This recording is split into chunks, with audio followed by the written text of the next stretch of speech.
This is the story of the dumbest hunter in the entire manhwa world. Despite becoming a god on his awakening, he was classified as a lowest class hunter. And if that's not enough, he has two super hot sisters as her worshippers, and he is still a virgin. But wait, there is more. He even got his ass kicked by his own clone. Let's start the story. One day, gates and dungeons opened up, and demonic beasts poured out. The awakened beings were classified from G class to SSS rank. The G class's ability was the same as that of a normal human being. Seongmiri was standing outside the examination hall, wondering how she was still a B+ even after so many exams. While she was questioning all her training, a man called her from behind. He was about to ask her something, but then he turned around and ran away. She was wondering what was wrong with the man when the receptionist called her and asked her to go to the examination hall. Miri was again not able to surpass the B+ rank when she got a notification of an A-rank monster thorn bull in it. Yo Ilshin, our protagonist, was also involved in the same commotion created by the bull. Miri instantly rushed to fight the bull, but she was not able to do much against it. Miri saw Ilshin with the little girl and decided to stop the bull so that the civilians could run away. She attacked with a lightning strike, but the monster received almost no damage. The monster attacks her and slams her to the ground. She remembered her parents, and it felt like it was her last moment. She decided to not give up and let out a huge thunder strike. Just before unleashing the attack, she heard a voice saying, "God's crushing forefinger." The next moment, she realized that she was able to defeat the bull, and she was all over the news. Nobody could believe that a B-class hunter defeated an A-class monster. Ilshin rushed toward Miri and thanked her for saving his life. Miri wondered how he knew her name, as she was still wearing a helmet, pointing out that maybe he was the one who saved her instead. A few days earlier, Ilshin was sitting in a cafe working on his laptop and struggling because he couldn't come up with anything to write. And the due date was the next day. So he picks up his phone and decides to delete unwanted apps from it. As he was going through the phone, he noticed an app icon that he didn't remember installing. He opens the app, which turns out to be a game, and displays the name Godmaker on the loading screen. It opens, and there is an ant on the screen, but everything is written in some foreign language that he can't read, so he decides to randomly press stuff. As he is tapping the screen, he kills an ant, and then a gold coin comes out of the phone, hits him on the head, and he falls on the laptop. The screen displays that number 1 was crushed, and as a reward, he gets 1 god coin and is now one step closer to becoming an evil, power-seeking god who rules by force. Ilshin, shocked, asks himself if he has awakened the hunter's abilities. 20 years ago, if something like this had happened, you would have been in a hospital on the psychiatrist's ward or seeing a shaman.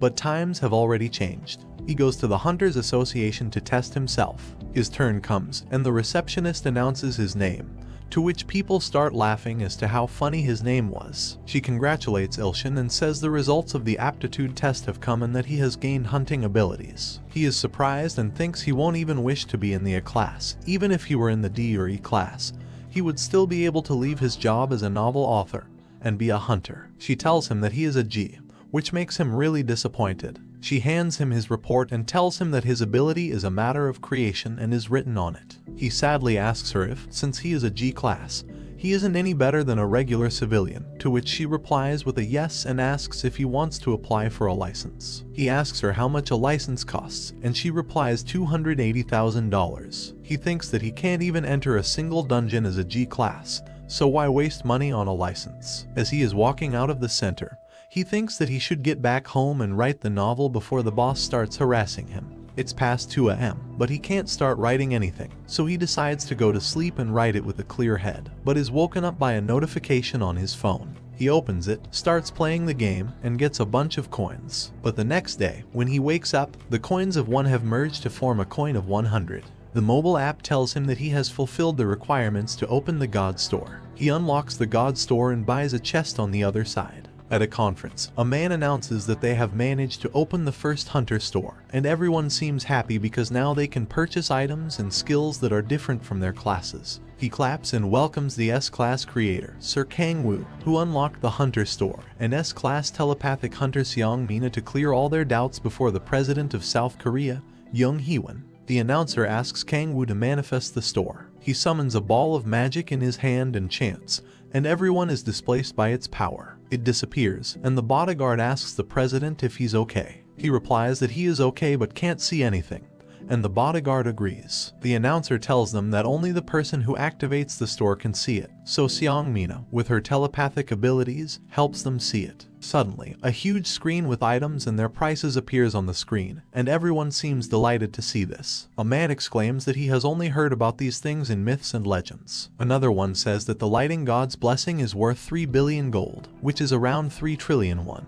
But another man replies that it is pretty cheap considering its power abilities. The president tells them that this is the future of their country and its fate depends on it, so they must keep it a secret until they know how to fully operate it. He further says that Kang Woo will have 2 S ranks as his bodyguards from now on. On the other side, Ilshin opens the god store for 100 coins, and one of the coins vanishes away. He thinks that until now the coins have only been appearing, but maybe he has a creation ability like Kang Woo.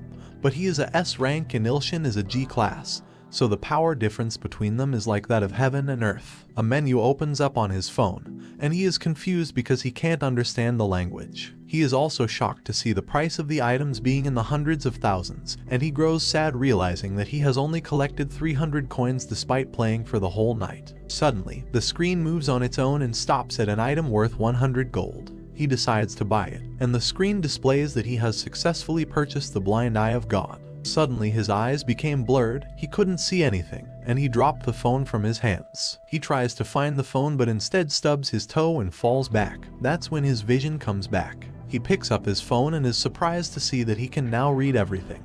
He thinks that he is a G class and will die as one, and the same applies to S class, but maybe he could be an exception as he scrolls through the store to find something else he can buy. That's when he comes around God's crushing finger for 100 gold and decides to buy it. He then puts up his finger, wondering what kind of skill it is, when suddenly the air conditioner turns on. He turns back and swirls his finger towards the air conditioner, and it turns off. He does this a few times to be sure, then turns towards the TV and swirls his finger at it, and it turns on, and he thinks this ability is some kind of remote control. He continues using God's crushing finger on his laptop, thinking that it would write a novel on its own. But it doesn't work when suddenly his phone starts ringing. It's the novel director. He picks it up, and the man from the other side excitedly shouts that the thing he sent is amazing and very fun. He thinks to himself that he only wrote about killing some stupid ants a few days ago, and he likes it that much. He couldn't figure out why it was so much fun when the director told him that the plot was so unique and had so much potential.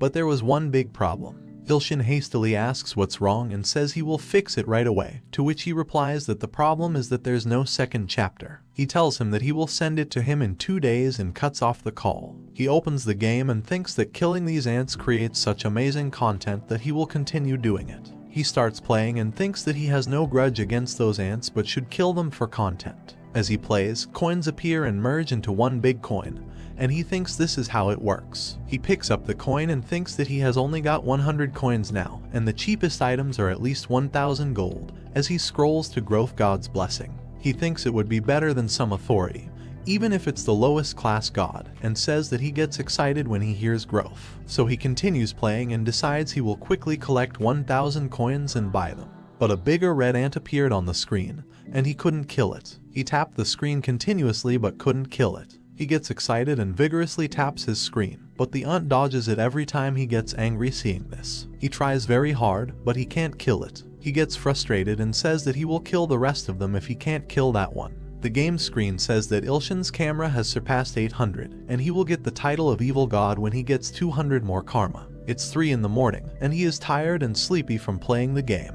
He falls asleep, and his screen displays his unique ability, the Blind Eye of God, activated. He suddenly wakes up in a movie theater and is surprised when the screen starts playing on its own. The screen displays an ant walking through a desert, tired and wounded. The ant asks himself, is this the power of the Black Tribe's god? He sacrificed his own tribe members to kill me, and he seems more like a demon than a god. He stops for a bit and says that he is running out of time and should let his companions know. As he is walking through the desert, he comes across a cave with some numbers on it and is pretty tired. He goes inside and sees his companions having food. He thuds his sword on the ground, and everyone looks at him angrily. He tells them that he has found out where his food is, that the Black Tribe has escaped, and that they were all killed by the god of the Black Tribe, who was very monstrous and barely managed to escape.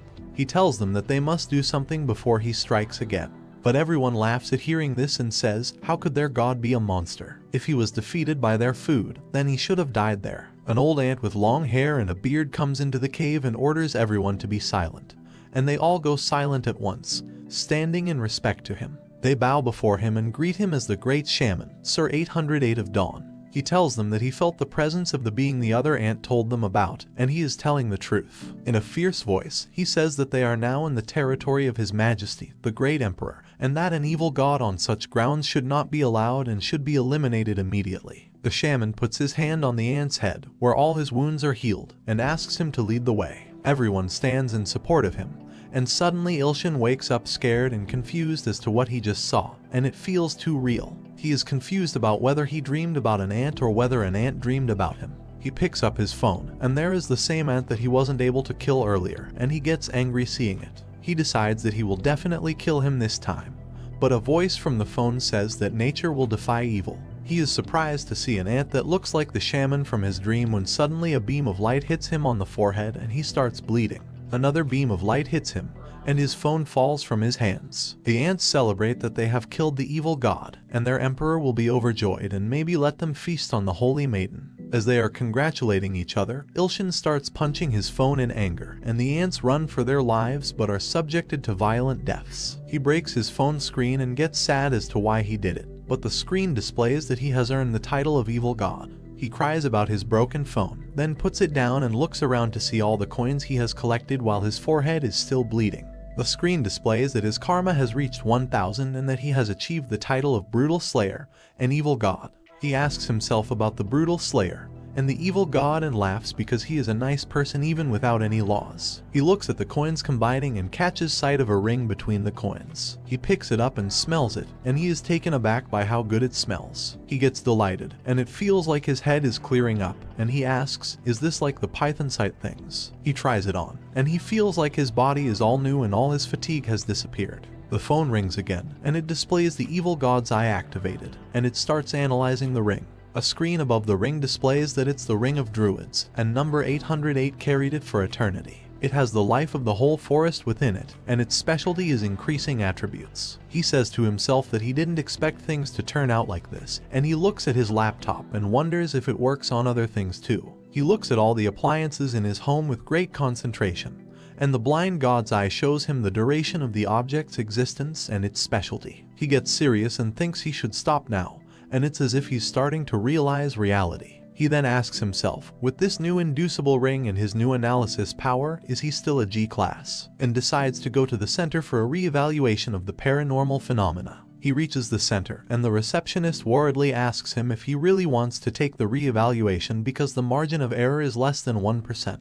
To which he replies with a yes. She tells him that the first evaluation is covered by the country, and the second evaluation costs 1,580,000 won. He is shocked to hear this and thinks for a while that even if he took it and was still an F, it would not be worth it, so he denies it and sits down on a seat. He thinks that he got excited because of the ring and should be writing instead. He looks around and thinks there are a lot of people, and he should come back to his senses and quickly write something to send it to the boss. He looks around to find something to write, and his blind eye of God activates and analyzes all the people present there and tells him about their specialties. Like one guy has hemorrhoids while the other one has erectile dysfunction, but it doesn't tell him their names. He looks at a girl standing near the hunter poster who looks exhausted. It shows him her full name is Seong Miri, 19 years old, and her specialty is that she's thrilling. He thinks that this authority didn't tell him the names of others except her. He couldn't stop himself and started walking toward her. He thought it would be really bad to talk to her, but he couldn't help himself and asked her if she was thrilled right now. He walks up to her, thinking about what he should ask so he doesn't get slapped, and asks her if she's thrilled right now.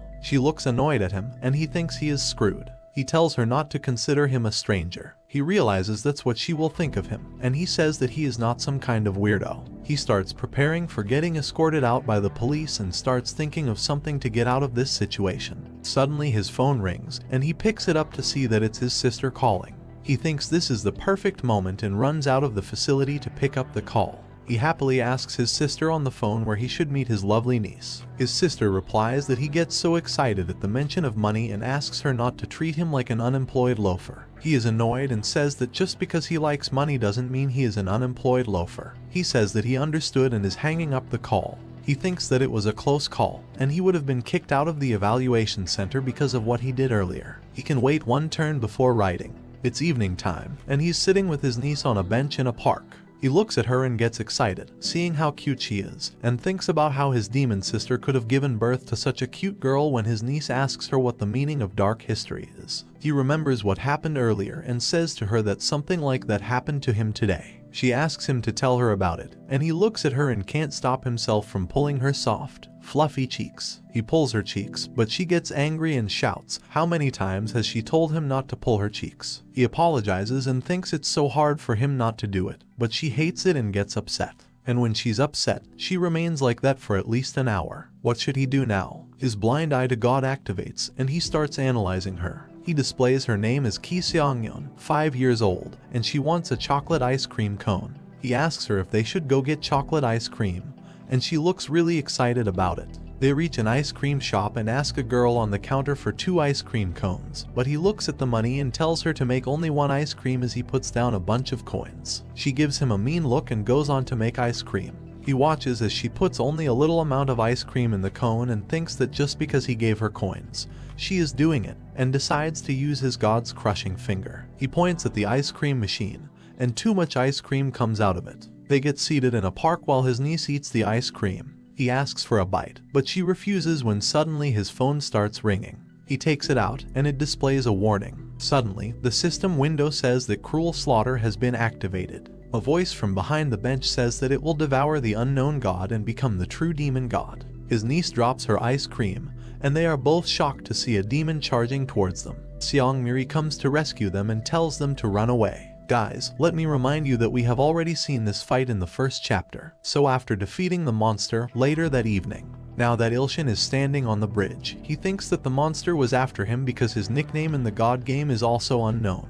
And it wasn't a coincidence. There was another notification saying that he had overcome a trial and could buy a low-class god's authority for free. He thinks that it was all because of his stupid phone, and he decides to throw it away. As he was about to throw it, it rang and displayed a saintless god, and he was confused. 2 people are guarding a gate and praying to the unnamed god to help them and have some mercy when suddenly they are killed by an army of ants. Inside the gate, there is a small creature scared, asking the unknown god to save her tribe, and the red ants barge in, and one of them refers to them as the holy maiden of the tribe and asks her if she thought she could escape from the great emperor as he charges towards her. Ilshin's phone displays if he wants to save this creature, who is desperately asking to be saved, and he remembers how he saved her niece and decides to save her. He taps the screen, and all the ants are killed, and the creature asks him his real name. He tells her his name, and she replies that she will worship him from now on. The screen displays that he has earned the title of a good god's merciful redeemer as gold coins pop out of the phone.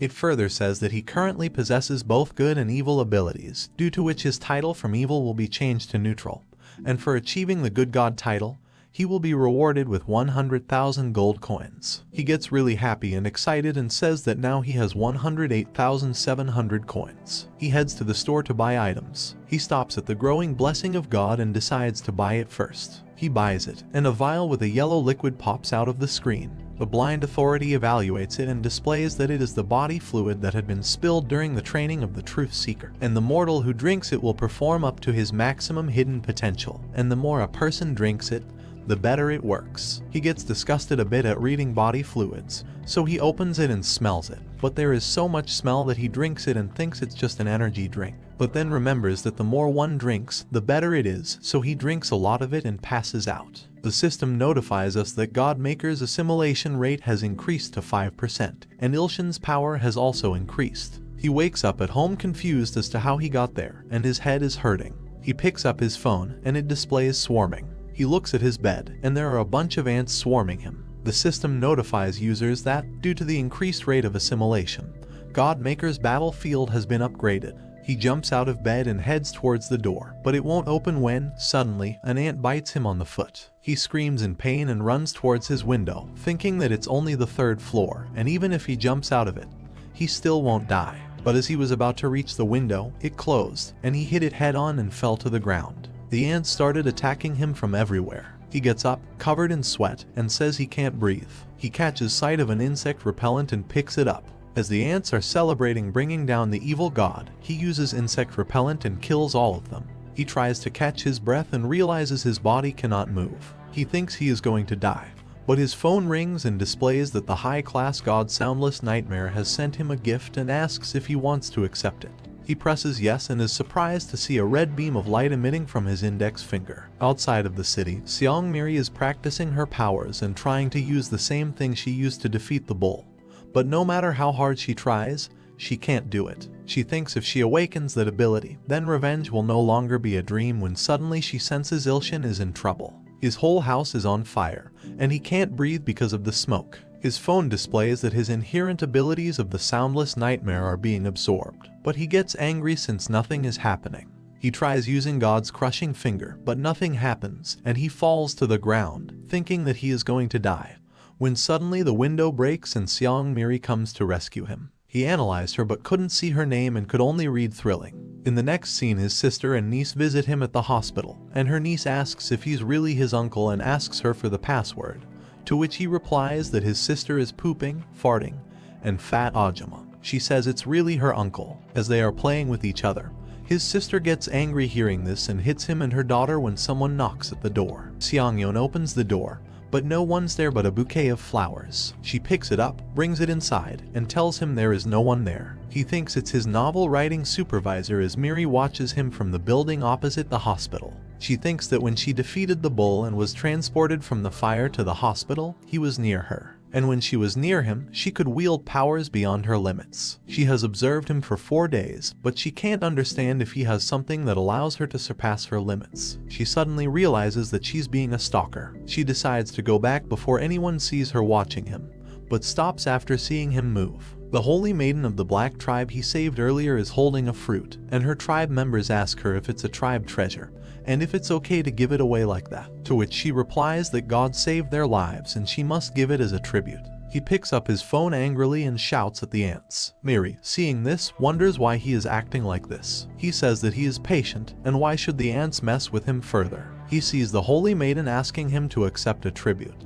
He gets happy thinking that tributes are only given to important people, so he must be important to them, and he accepts it. The fruit pops out of the phone, and he starts analyzing it. It displays that it's one of the 7 fruits of the world tree, Yggdrasil. It didn't have any weird smells, and he reads that it helps increase stamina, so he eats it excitedly.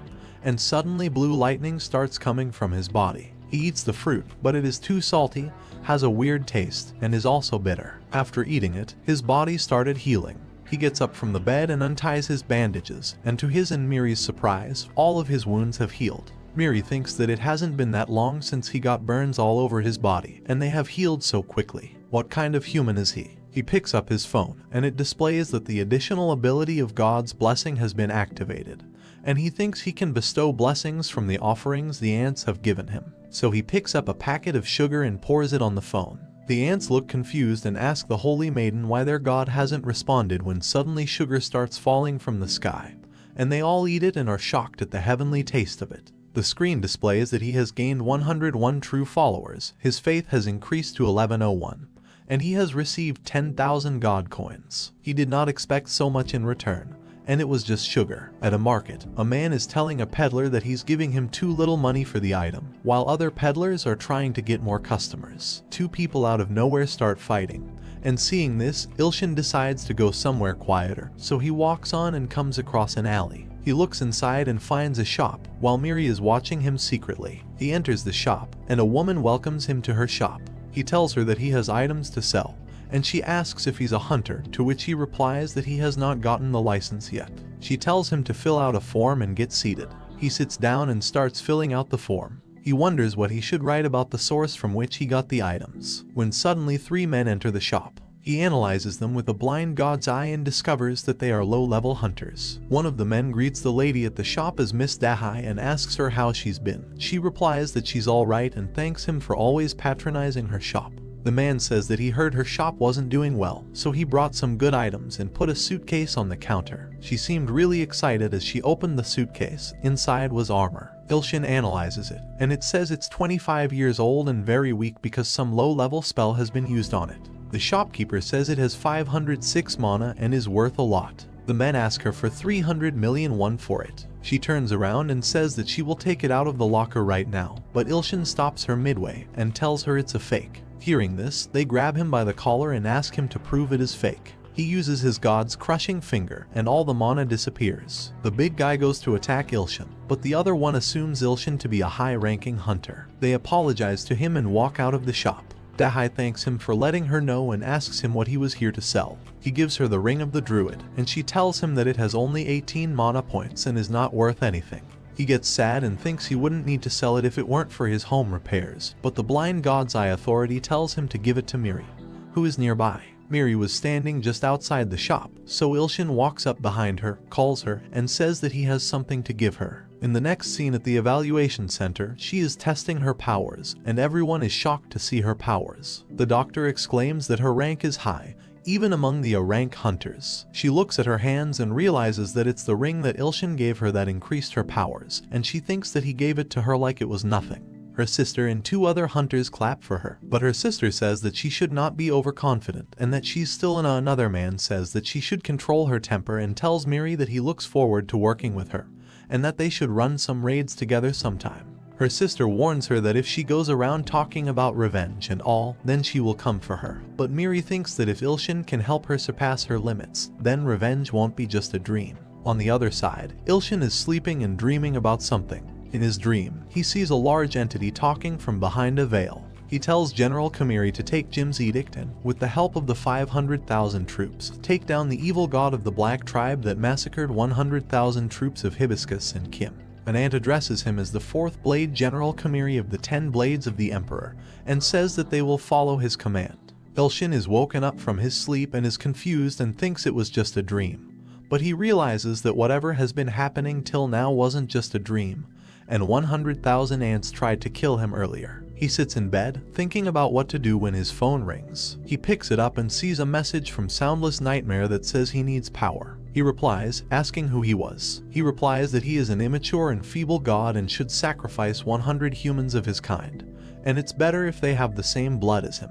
If he does so, Ilshin gets annoyed and blocks him. His blind eye activates, and the screen displays an ant threatening to sever his head and gouge his eyes out. He looks at the timer and thinks there are only 4 days left, and his followers are also shaking from fear of the Emperor. He thinks that he has to prepare once again. He stands in front of the mirror and uses the blind eye of God to analyze himself, but he gets nothing. He sits there thinking that he brought what he needed from the store, and that was Gehenna's fire, but only its name was cool and it worked like a lighter. He thinks that he got scammed again and should have thrown his phone in the river when suddenly his phone rings. He picks it up, and it's his novel supervisor asking him for the next script since he already took an advance and hasn't sent anything for over a week. He buys and drinks a bunch of potions, finally finishes the novel, and dozes off. His assimilation again increases by 5%, and his inherent authority strengthens. His new title, Merciful Redeemer, also activates. On the other side, Miri buys a cake and goes to see him to ask for a favor. Miri stands in front of his apartment's door and says to herself not to be nervous as she presses the bell.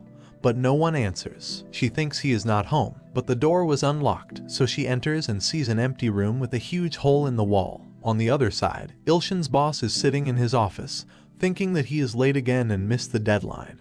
When Ilshin slams lots of paper on his desk, he is surprised by seeing so much content all at once and says that today's meeting will be held while eating Korean beef. But it turns out he is just dreaming and has been kidnapped by the hunters he met at the trading shop.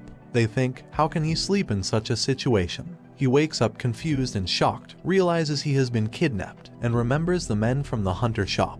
He asks them what they want, and they reply that he should compensate for the damages he did to them by not letting them sell their items, and they even accept bank transfers. He replies that he can't do anything since he doesn't have his phone, to which one of the men takes out his phone and asks him if that is his phone. Suddenly, the phone rings and the timer reaches 0. The man, confused, asks what the timer was for. Ilshin panics and asks him to throw away the phone, but he doesn't listen, and a swarm of ants rush out of the phone and kill the man. Their leader looks at this and exclaims that there are so many, then turns towards Ilshin and says that it's his ability to control bugs. He further says it's unique, as he goes on to attack them with his flames and burn them all to the ground. He turns around towards Ilshin and says that he has to pay for his younger brother's death when suddenly he falls to the ground and starts bleeding, and there is a rock beside his head. He looks around to see the ants using a catapult to attack them. The third brother runs towards the door but is unable to unlock it, and Ilshin thinks it's just like the situation at his apartment,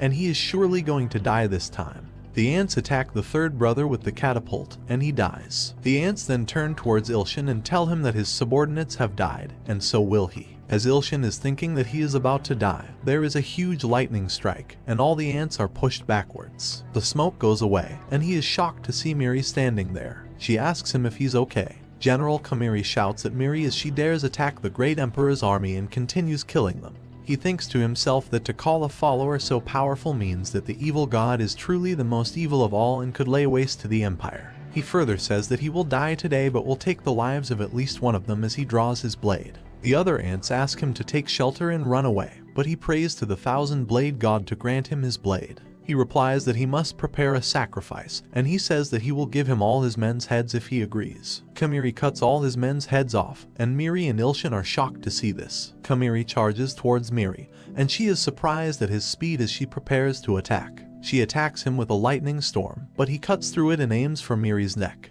She couldn't block it anymore, and Kamiri sliced her neck and killed her. Ilshin is shocked to see this when, suddenly, a screen displays that it is the power of an unknown god to see the future, and that he can change the fate of mortals. The screen further displays that he can change her fate by using 100,000 god coins. Enraged by seeing Miri die, he decides to use them, and as Kamiri charges towards Miri with all his might, she tries to defend herself. As before, he cuts through her lightning storm and aims for her neck, but this time Ilshin breaks through his chains and pulls her away from the line of his attack. They are both shocked to see this, and Ilshin stands there furious. He asks her if she's okay, then turns towards the ant and says that it is very annoying. Then uses God's condemning middle finger as Miri looks at him and thinks that she was right about him being strong. The whole warehouse was blown up by his attack, and there's fire all around. She looks at him and thinks that this is the man who will be her master. He picks up a small knife that Kamiri dropped and wonders what it is, but he drops it because it's hot. He looks at the knife he got from the warehouse while Miri watches him, wondering where he would use it. She asks if he's a hermit, and she just wants to know, to which he couldn't reply properly. She gets down on her knees and asks him to be her master and teach her how to be strong, and she'll do anything. Now Ilshin returns to his broken home, and he realizes that he has to finish the novel first. He gets down on his laptop to finish it while she stands there watching everything she does. He says to her that he never agreed to become her master, and how long does she plan to stay at his place. She replies until he teaches her. He says that he's just an ordinary person and a G, to which she replies that he gave her this ring, which made her powerful. He says that he just picked it up from somewhere. She excitedly says that, as the person who helped her, she wants to do something to thank him and make up for her mistakes. She starts renovating the whole house and finishes it.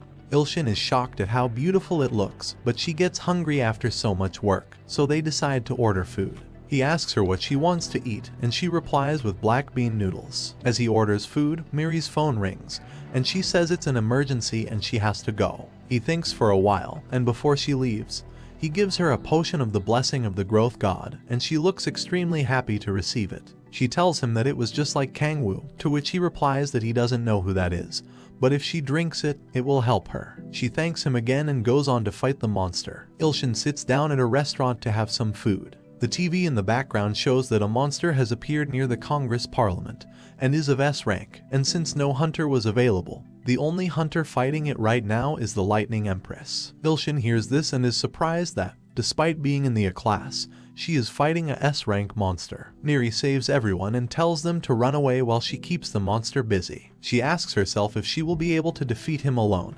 and she remembers her sister telling her not to make any moves on her own. She dodges his attack and counterattacks it, and the monster falls to the ground. Everyone is surprised that she was able to take him down when, suddenly, the monster attacks back and she falls off somewhere far away. The monster turns towards where the broadcast has been going on, and everyone starts running for their lives. Miri tries to get up, remembers the potion Ilshin gave her, and drinks it. Suddenly, she starts glowing and is surrounded by lightning as she walks towards the monster. She uses her most powerful lighting storm, and the monster is defeated. Ilshin wonders about how he can be qualified as a teacher for her. After she is finished, the media personnel rush to her and ask her how she is feeling and how she was able to do so. She asks them if it's live, and they reply with a yes. She says hello to Ilshin and says that she was able to defeat the monster because of the potion he gave her. She goes back to Ilshin's place and is having dinner while he is sitting, wondering that she already has 2 million views and what an influencer like her is doing at his house. She tells him that the food is very good and thanks him for buying her dinner. He asks her if it's very late and if she shouldn't be returning home since her parents would be worried,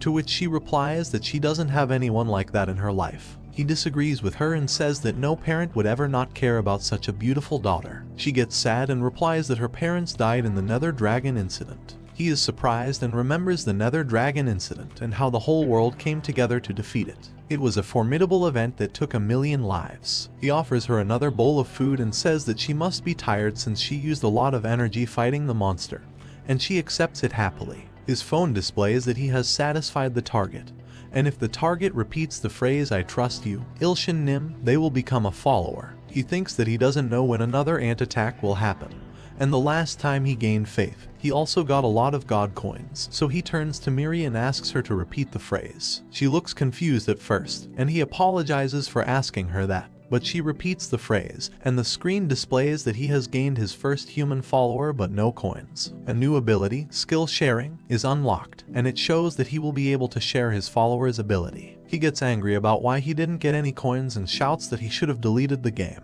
As Miri is thinking about why he is acting like this, a portal opens behind her and a group of ants walk out of it. They look at Ilshin and recognize him as the evil god of the Black Tribe, and they are here to offer him a godly position on behalf of the emperor of their kingdom. Ilshin looks at his screen and asks himself if he can use lightning whenever he wants, and he puts up his hand in the air. Suddenly there is lightning everywhere, all the ants are killed, and the whole house is totaled. Miri happily asks him if he can use lighting too, but he seems too shocked to answer because he was more worried about the repair fees for his flat. One of the ants manages to return to the emperor and tells him about it. The emperor feels humiliated and orders them to go and kill Ilshin. Ilshin is now training Miri, and after she completes her 100 laps of running, he offers her a growth potion. He decides to analyze her to better understand her state of mind and train her. As he analyzes her, he enters a dark place and is confused about where he is when suddenly a tiger bound in heavy chains rushes towards him. He is shocked to see this and asks himself, what is this? The blind eye tells him he is in Miri's state of mind, and this is her power, an SS rank tiger, but someone bound it with chains,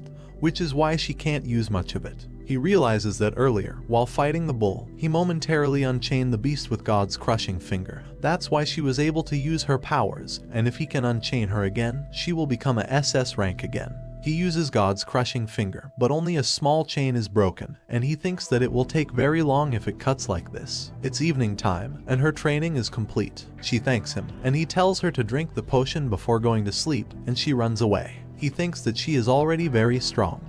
And how strong does she want to become? He starts thinking about who would have chained her, because she wouldn't have chained herself if she wanted to get strong. He walks off, thinking that he'll find out immediately. As he walks off, a man is seen keeping an eye on him. He reaches his home and gets angry, seeing all the devastation he caused last night. He thinks he will worry about her chains later and has to fix them all when his phone rings and there is a notification from Soundless Nightmare. And he thinks it's annoying when there's another notification from the Thousand Blade. He realizes that he is the owner of the blade he picked up earlier, and the Thousand Blades reply that it is not merely some kitchen knife, but a blade that cuts even gods. He realizes they can read his thoughts and says to them that they are both stalking him. Both Soundless Nightmare and Thousand Blade argue over who wants the blade, and Ilshin gets furious hearing all this. Thousand Blade offers him 2.2 million god coins in return for the blade, but he doesn't agree, and Soundless Nightmare signals him to give it to him, and he will give 10 million coins for it. He thinks for a while that he can buy a good low-level authority, and a bunch of potions for Miri. Thousand Blade says that it will offer its authority in exchange, and he asks him what kind of authority, to which he replies the ability to cut anything, and he thinks it sounds good. But Soundless Nightmare laughs and offers him his authority, the flower that blooms at night. And with its power, he doesn't even have to sweat, and he will be able to suppress his enemies. He wonders who will bet more. Sometime later, Thousand Blade gives him the authority and 2.2 million god coins, and Soundless Nightmare gives him the flower that blooms at night. He tries to use the flower that blooms at night, but it says that it only works when he is sleeping. Ilshin now tries the Authority Ultra Blade, and a huge amount of murderous intent appears inside him. He licks the blade and says, "I want to cut everything." In the next scene, we see that Ilshin is chopping vegetables like a madman for hours in a restaurant where he frequently visits. After the skill effects are over, he returns home and then goes to sleep, and the ants appear again, ready to attack him. The ant guy says that he will become the best blade instead of that spider woman. As they charge towards him, a beautiful rose flower appears on his chest and protects him from them. As the flower continues to kill the ants, their leader Salju identifies the nightmare flower and remembers that it was the disciple of Soundless Nightmare that devoured more than 90% of the continent's population 3 years ago. Salju tells them not to fear or attack the flower and that this day will be written in history and remembered for eons. He charges towards Ilshin, and the other ants also follow her. She tells them to avoid the branches of the flower and attack Ilshin, but their efforts are all in vain as the flower continues devouring the ants. Salju gets furious and says that even if he's not able to kill the evil god, he will take down the disciple, the nightmare flower. He attacks it with all his might, but the flower completely absorbs his attack as he stands there shocked, and the flower kills him too. Ilshin wakes up confused as to why his stomach feels full and picks up his phone, which displays that the Holy Maiden and his followers need his help. He asks them what's wrong, and the screen displays that they were addicted to bee venom and are dying slowly as a timer goes off. He is confused and asks how did they get addicted to bee venom, and did they invade a beehive in search of honey or something? He doesn't know what to give the ants, as he thinks, when suddenly the screen displays that the miracle menu has been opened because of his sincere thoughts. The screen displays that in order to perform a miracle and save his followers, he will be charged with his powers and 100,000 coins. He thinks that he is overflowing with coins and presses yes. He asks if they will be okay now, and he suddenly starts to feel sleepy. The Holy Maiden and her followers are in critical condition and pray to Ilshin for his mercy when suddenly there is a golden rain from the sky, and they are all healed. Ilshin fell asleep due to a lack of power, while the system notifies him that his good god title has been upgraded from E class to D class, and Ilshin becomes a neutral god instead of an evil god. The Holy Maiden announces that Ilshin has already saved them twice, and now they must show their faith. They decide to give him a tribute because he saved them, and everyone agrees. Ilshin wakes up and is surprised to see Miri already sitting there. He asks her what she's doing, and she tells him that since he didn't come to training today, she was worried and came to see him. Miri points toward a nude statue with a face like Ilshin, saying that this statue is begging for attention. Ilshin checks it with a blind eye, and it says that it's a statue of you, Ilshin, and the Black Tribe has made a statue with gratitude, and its special characteristic is that it's fucking ugly. Miri says that she likes this statue and will keep it. He looks at his broken home and says that he won't be able to train today as he is feeling tired and has to complete his novel while he is working. His phone rings again and he picks it up. It shows that the sprout of the world tree has sprouted thanks to the miracle that was performed by Yu Ilshin. Is sick and is on the verge of wilting. He thinks that he ate one of the fruits of the world tree earlier, and it instantly healed all of his wounds. If he saved the tree, he could sell the fruits for money, so he uses the blessing of growth from God, but it has no effect. He heads to the store to find something, finds a potion, and purchases the tear of the good god named Bountiful Abundance. But he has to do a quest in order to complete the purchase. It's evening time, and he's picking up trash in order to complete the quest. The quest was to clean and gain points by doing so. As he is cleaning, a man comes up to him and asks him what he's doing in his territory. He looks back and recognizes the man from somewhere.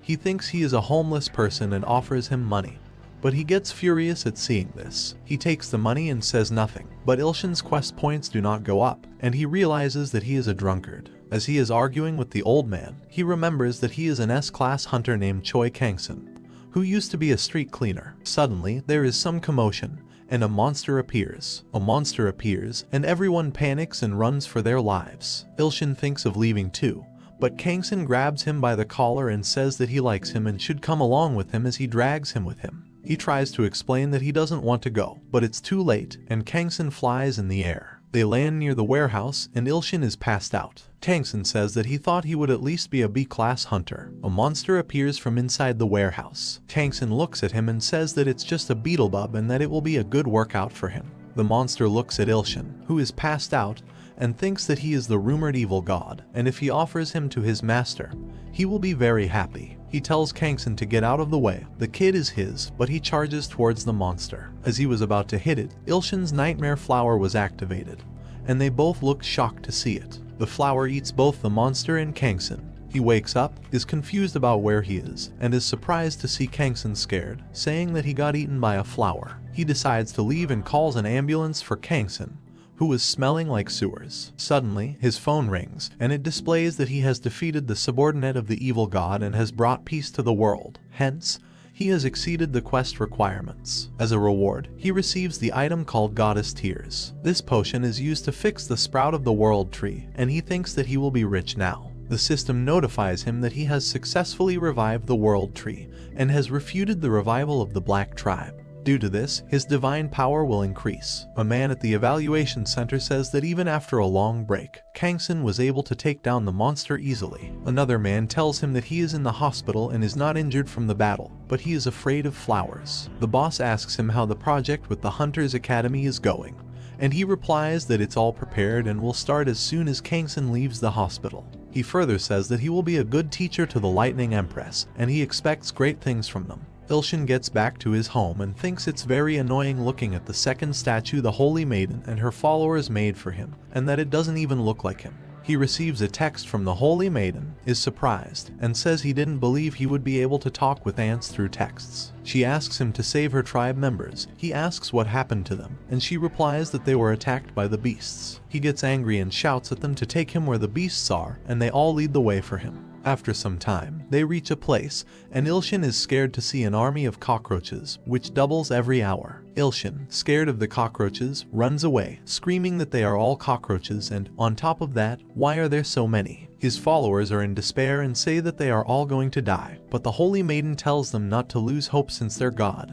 Ilshin, is here. She points towards him, but he has already run away. They lose all hope and think they are going to die, and God has betrayed them. Sometime later in the Ant Empire, one of the ants is telling the Emperor something. He tells him that he already knows what the summoned demonic beasts have accomplished during the last battle and promises to bring the head of Ilshin in 4 days. He says that he will be waiting, and if he fails, he is going to die. Another ant comes rushing, saying that he has some important news. The Emperor gets angry at being interrupted and says it better be important, or he's going to kill him. He tells the king that the demonic beasts have multiplied to millions, but the evil god has killed all of them.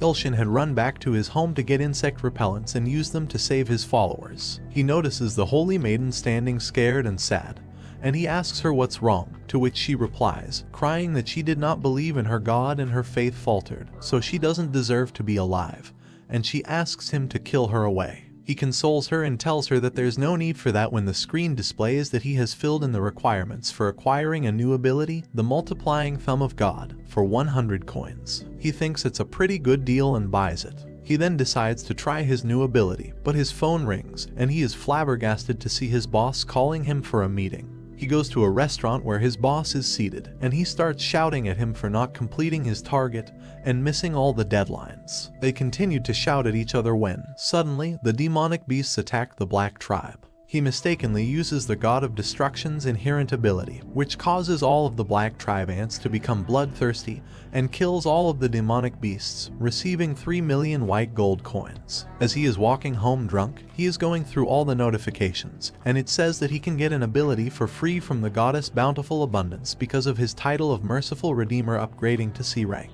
So he decides to buy the most expensive ability, Creation of Heaven and Earth, and buys it. But it shows he can't use it with his current status, so he is given another ability, False Creation of Heaven and Earth, and there is a warning that the world will partially change. On Earth, everyone looks at the sky and is shocked to see 2 moons in it. A man with long hair watches this, and his subordinate informs him that a girl named Lightning Empress is bothering their guild's business. The man says to his subordinate that this is the right time, and they will please their god by sacrificing her. People sent rockets to explore a new moon that suddenly appeared. However, these rockets couldn't penetrate the moon's protective green gas layer, causing damage and loss of power. News reports mention the moon's mysterious appearance, its golden nighttime radiance, and its green daytime glow. Experts predicted an increase in gate and dungeon breakages, prompting Korea's Hunter Association to call for a gathering of governments and hunter associations to deal with this second moon phenomenon. On the other side, Ilshin had a training session with Miri, who displayed impressive speed by running 500 laps quickly. To distract her, he gave her another exercise. Meanwhile, Ilshin ventured into her inner world to break some chains holding her true nature, the tiger, captive. The tiger had grown fond of Ilshin, but he was focused on assessing her enhanced abilities. They parted ways, and Miri's powers noticeably improved. Miri thanked Ilshin for his assistance, and he advised her to be cautious around bystanders to avoid accidents like the last time. He was pleased with her progress, and she decided to complete her training with 200 more laps. The phone notification says that Saintess asked Ilshin to name her, and after some deliberation, he chose the name Anti for her. Other ants requested names too, so he gave them numbered names like number 1, number 2, and so on. Back at home, Ilshin admired the renovations he had made to his place but was interrupted by the app, which announced that his ant tribe had evolved into the Gayalmi tribe. Due to their evolution, Ilshin is also now level 2. He gained new customization abilities for their territory and created walls, training spaces, and houses. Ilshin continued exploring the app's functions and found a warrior tower. However, it required blood and souls and had a low survival rate. He decided to have the tower but barred the entrance, warning the ants never to enter. Most were scared, but one ant saw it as an opportunity to become stronger and protect its friends. At the Insect Emperor's palace, a shaman insect pleaded for his life, but the emperor deemed his death the only way to atone for his failure. The emperor used purple electricity to execute the shaman. He then expressed his intent to handle matters personally due to his subordinates' incompetence. A lady insect named Arachne appeared at that moment. The emperor showed respect for Arachne, who claimed to have completed one of his missions. She assured him that he would soon become a full immortal being and that she would handle the world's matters, including dealing with the troublesome men and their evil lord. Arachne's sinister, dark energy promised to obliterate them all. She ordered one of her soldiers, Mosto, to eliminate the evil lord, who had defied the emperor's will, and handed him a cursed needle. Mosto agreed but made a request. Meanwhile, Ilshin was diligently writing to maintain his contract, fearing its cancellation. Although he was exhausted from writing, he couldn't afford to lose his livelihood. He decided to check on his ant tribe. Most of them were asleep, which made him a bit envious. However, he noticed one ant, Ilho, training rigorously to lift heavy rocks. Ilho was a warrior dedicated to protecting his people. Ilshin found their evolution fascinating and realized the game had become more enjoyable. He gave Ilho a potion, and the ant expressed gratitude before resuming his training. Mosto, a bug, observed Ilshin in the background. He believed Ilshin to be the rumored evil god responsible for sending 3 of the 10 blades to their deaths. Mosto had asked for Ilshin's blood, hoping it would grant him immense power and potentially even the throne. Mosto attached himself to Ilshin's forehead and began sucking his blood. Ilshin, unaware of Mosto's presence, swatted him away when he felt an itch. Suddenly, Ilshin experienced chills, shivering, and sneezing. He found a mark on his forehead where Mosto had bitten him and received notifications from his phone about curses, including muscle pain, anemia, and fever. Desperate to heal, he purchased an item from the hunter's store but received a quest to complete before using it. Meanwhile, a long-haired man assigned a mission to a hooded individual named Kim Tebium. Both bore the same symbol on their foreheads as Ilshin. Kim Tebium was fitted with explosive devices, making Johan's mission his own. At the hospital, Ilshin was in terrible condition, and the app informed him that he needed to save 100 people to survive.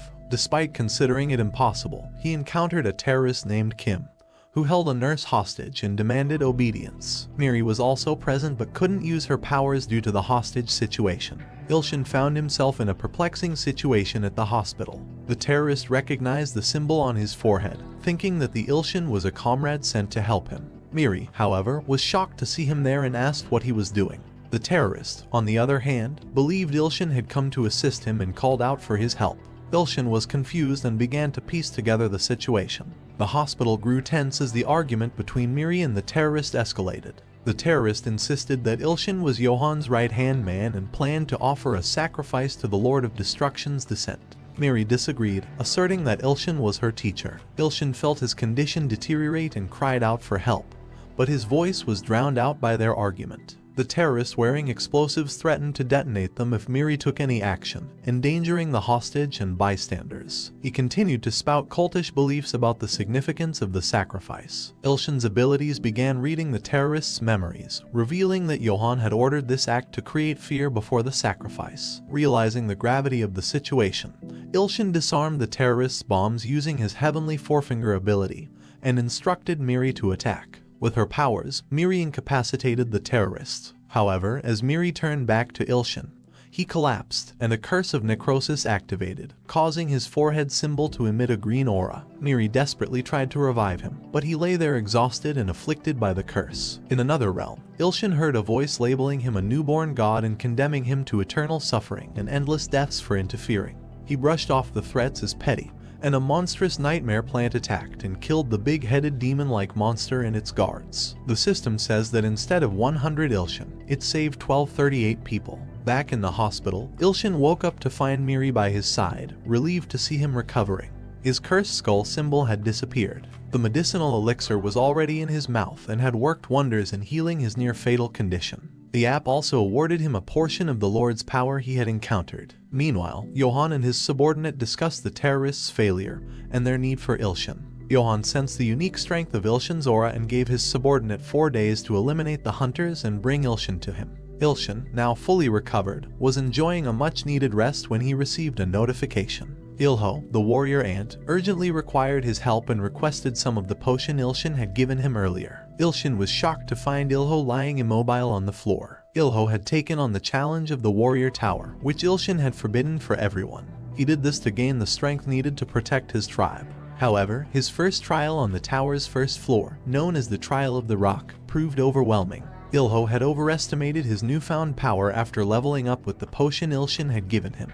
He changed his job to that of a soldier and acquired impressive armor, but failed the trial when a massive boulder rolled down the stairs and almost killed him. He managed to call for Ilshin's help in the nick of time. Reading Ilho's memories, Ilshin reflected on the ants he had crushed before realizing that they might have feelings and experiences similar to his own. Panicking as Ilho's life hung in the balance, Ilshin attempted to use the blessing of the Lord of Growth to save him. But it didn't work. Remembering the divine healing medicine he received as a reward for saving the hospital, he used it on Ilho, completely healing him. Ilho, grateful and now full of energy, seemed ready to face the tower's challenges again. Ilshin, despite his earlier ban on entering the tower, realized that they needed to progress to the 5th floor before leaving. Both were anxious as they pondered how to overcome the challenges that lay ahead. He gave Ilho 2 more potions. Meanwhile, a man in a suit knocked on Ilshin's door, claiming to be a scout looking for talented hunters to join his guild. Ilshin, still anxious about Ilho, initially tried to dismiss him. However, the man persisted, expressing a desire to make a hunter out of him and offering a monthly payment of $300 million.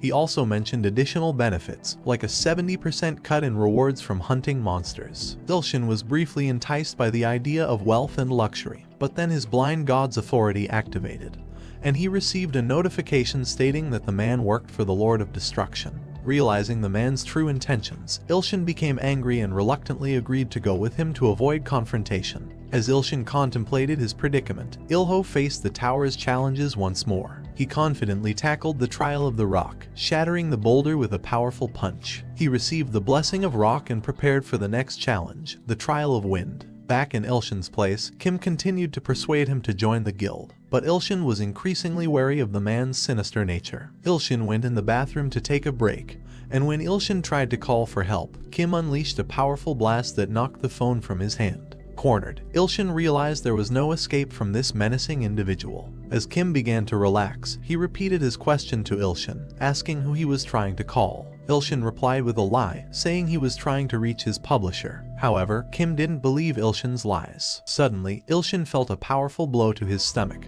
causing him to double over in pain. Kim threatened Ilshin, insisting that he had no choice but to go with him. He warned that he might have to knock him out and carry him if Ilshin didn't comply. Kim then grabbed Ilshin by the throat and lifted him up, causing him to struggle for breath. Kim seemed to enjoy this display of power and continued to threaten Ilshin. As Ilshin started to lose consciousness, he received a notification of a new quest. This quest required him to save his devout believer, Miri, who was in danger. The reward for completing this quest was a substantial increase in Miri's faith. Ilshin woke up suddenly, realizing the urgency of the situation. He was determined to save Miri. Kim was surprised by Ilshin's resilience, and he tightened his grip on her throat. Ilshin desperately tried to figure out how to escape Kim's hold so he could find and rescue Miri. He realized that he was too weak to confront Kim at this moment and needed more power. Suddenly, Ilho's voice rang out, offering to give Ilshin his strength. Ilshin felt a surge of power after acquiring a new skill called Steel Body. With this newfound strength, Ilshin broke free from Kim's grip, surprising his assailant.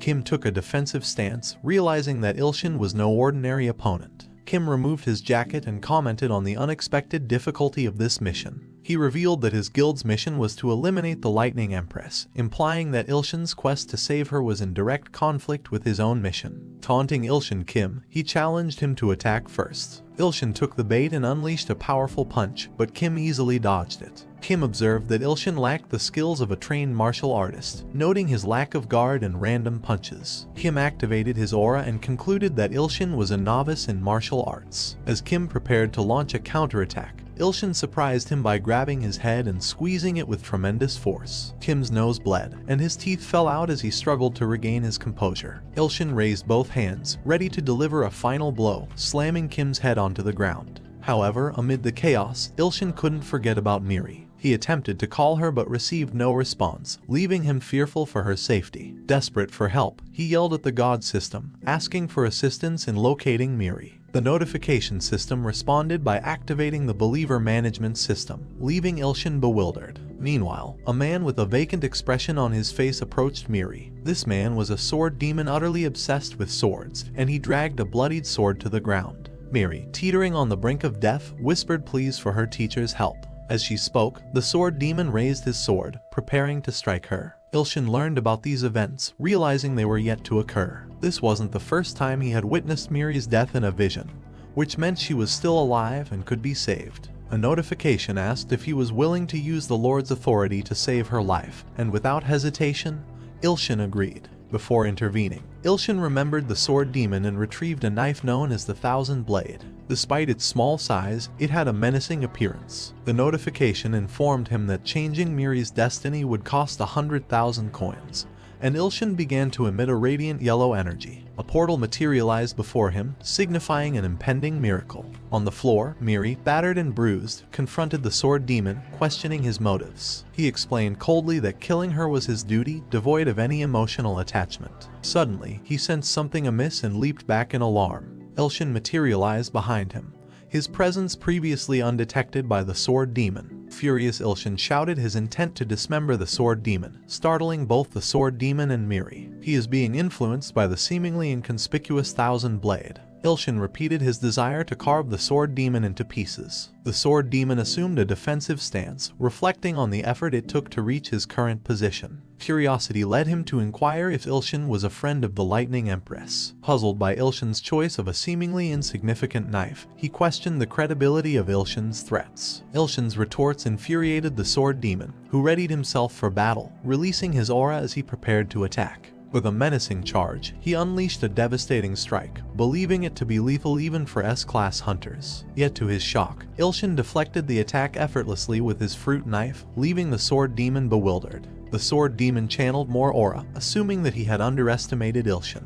He launched a series of powerful attacks, but Ilshin continued to deflect them with ease. Frustration gnawed at the sword demon as he wondered about Ilshin's identity, and why he had never heard of him before. Growing weary, the sword demon decided to resort to a risky option. He retrieved a potion from his pocket that significantly boosted his power, but at the cost of his lifespan. He rarely used it due to this drawback. After consuming the potion, he emitted a tremendous aura, screaming in pain as the potion took effect. He then adopted another battle stance, charging at Ilshin with newfound ferocity. Ilshin swung his blade towards the sword demon, narrowly missing his throat. The sword demon leaped out of harm's way, aiming to strike down at Ilshin from above. His attack connected, but to his astonishment, his sword shattered upon impact, leaving him heartbroken. Amidst the dust, Ilshin's laughter echoed, drooling and repeatedly saying "cut." Ilshin's erratic movements left the sword demon confused and disoriented. Ilshin closed in, cutting the sword demon's body into pieces. Although the sword demon survived, he couldn't fathom why Ilshin spared him, and what he felt now was an illusion or reality. Ilshin revealed himself as the Sword God, a title bestowed upon those who mastered swordsmanship to its peak. The sword demon had always considered himself worthy of that title. A notification informed Ilshin that his borrowed power from Ilho the Steel Body was ending, and he was returning to his useless body. His Thousand Blade had reverted to a simple fruit knife. Ilshin jumped back in fear, but the sword demon fell before him, praising him as the Sword Lord. Another notification says that Ilshin could evolve his Sword Lord title further. The sword demon continued to praise Ilshin, expressing his eagerness to witness more of his exceptional swordsmanship. A notification says that the sword demon is now Ilshin's second follower, and he is also a fanatic of him. Ilshin couldn't help but think that this man had lost his mind. Miri's struggles caught their attention, prompting Sword Demon to rush to her side and administer a potent potion that could save even the gravest injuries. Ilshin's notifications revealed that Miri's faith had increased significantly after her life was saved. Ilshin pondered the chaos that had entered his life recently, while Sword Demon apologized for his earlier actions that had harmed Miri. He begged Ilshin to punish him by cutting open his stomach. Ilshin considered Sword Demon's usefulness as a follower and ordered him to look after the Sheen Guild. Sword Demon complied, bowing to Ilshin and pledging his obedience to his newfound Sword Lord. Ilshin had a devious plan in mind as he chuckled to himself. He knew he possessed the Sword Demon, a power greater than most in his country. Only 10 people in the entire nation had the potential to stop this formidable force. Ilshin pondered using it for vengeance against the Sheen Guild. Just as he was contemplating this, a new notification popped up on his screen, informing him that he had achieved the fanatic level of follower. With this, a new ability called the Multiplying Thumb of God was unlocked. Ilshin couldn't contain his excitement at the possibilities this newfound power presented. Eager to test it out, he rushed home, realizing he had no money on him. At home, he searched for his emergency funds but could only find 101. Disappointed but undeterred, he believed this small amount would suffice, given his power to multiply it. Placing the coin before him, he struck various poses, expecting riches to multiply before his eyes. However, a notification dashed his hopes, revealing that this power didn't work on objects, leaving Ilshin fuming with frustration. Suddenly, messages from Silent Nightmare and Thousand Blade appeared, urging him to calm down in their own unique ways. Ilshin realized he needed to protect himself to avoid future attacks. He turned to his game friends for advice, receiving conflicting suggestions. Abundance recommended building good karma, while Silent Nightmare and Thousand Blade argued for accumulating bad karma through carnage. Ilshin decided to try both methods. He used his multiplying thumb to create an army of warrior ants and sent them to eliminate his enemies, intending to amass bad karma. However, he also sought to increase his followers' faith in him by observing Lady Ant's healing abilities. Her fanatical devotion and healing powers generated good karma, which pleased Ilshin. Soon after, his boss called, furious over his unfinished manuscripts. Ilshin had an idea. He could use his multiplying thumb on himself to create a duplicate to complete the work. It worked, but his clone didn't take orders kindly. Instead, it physically assaulted Ilshin, leaving him battered and bruised. The clone had a handsome appearance,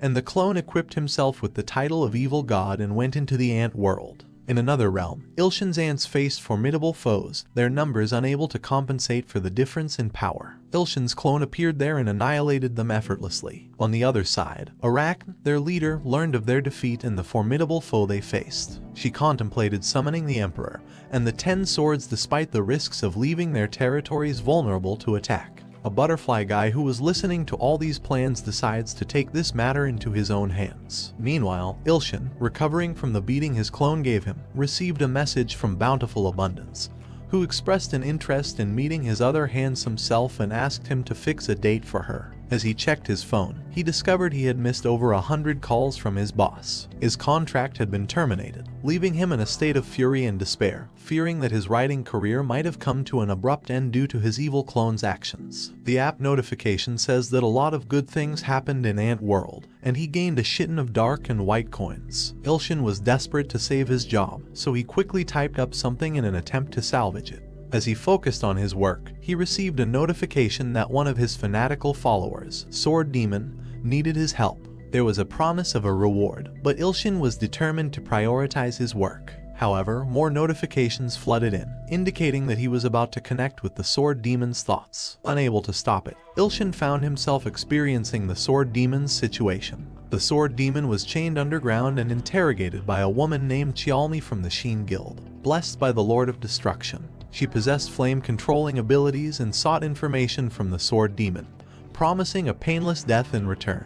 Ilshin realized that Sword Demon had been captured by the guild he had been sent to deal with. Beside Chialmi stood Chioldu, a powerful figure. The app offered Ilshin the ability to feel the Sword Demon's emotions and experiences. Inside Sword Demon's mind, Ilshin witnessed his harsh upbringing as an assassin from a young age. He had been sold to the Dark House and endured grueling training and suffering to reach his current level.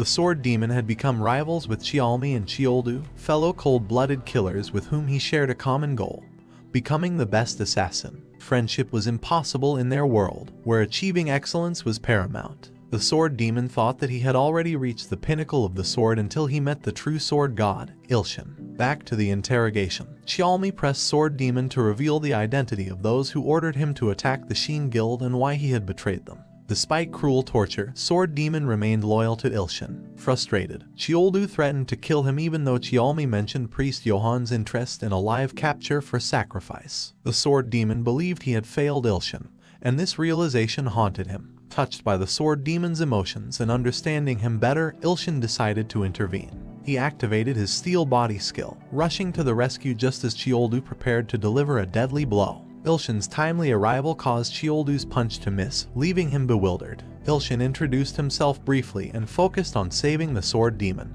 Thinking of a way to defeat his adversaries, Ilshin requested Miri's lightning ability to combine with his steel body. However, he received a notification of a status overload because he can only use one skill at his current level. Xioldu misinterpreted this attempt as a mockery of him and became furious. Xioldu punched him, but fortunately, the steel body held, knocking out Xioldu, although Ilshin sustained some damage. Xiaomi, enraged, attacked Ilshin with flames, but his steel body endured the assault, even strangely enjoying the fire's sensation. Ilshin then defeated Xiaomi effortlessly with a single strike. His steel body dissipated, returning him to his normal state. He received a notification that his mission was complete and, as a reward, his talents had bloomed. Ilshin wondered if this would impact his writing abilities, but noticed no difference, concluding that he had perhaps expected too much from something that had often disappointed him. The Sword Demon was now in awe of Ilshin, admiring him even more. Ilshin requested that Sword Demon take him back home, as he had much to attend to. Just then, a long-haired figure named Johan emerged, clapping.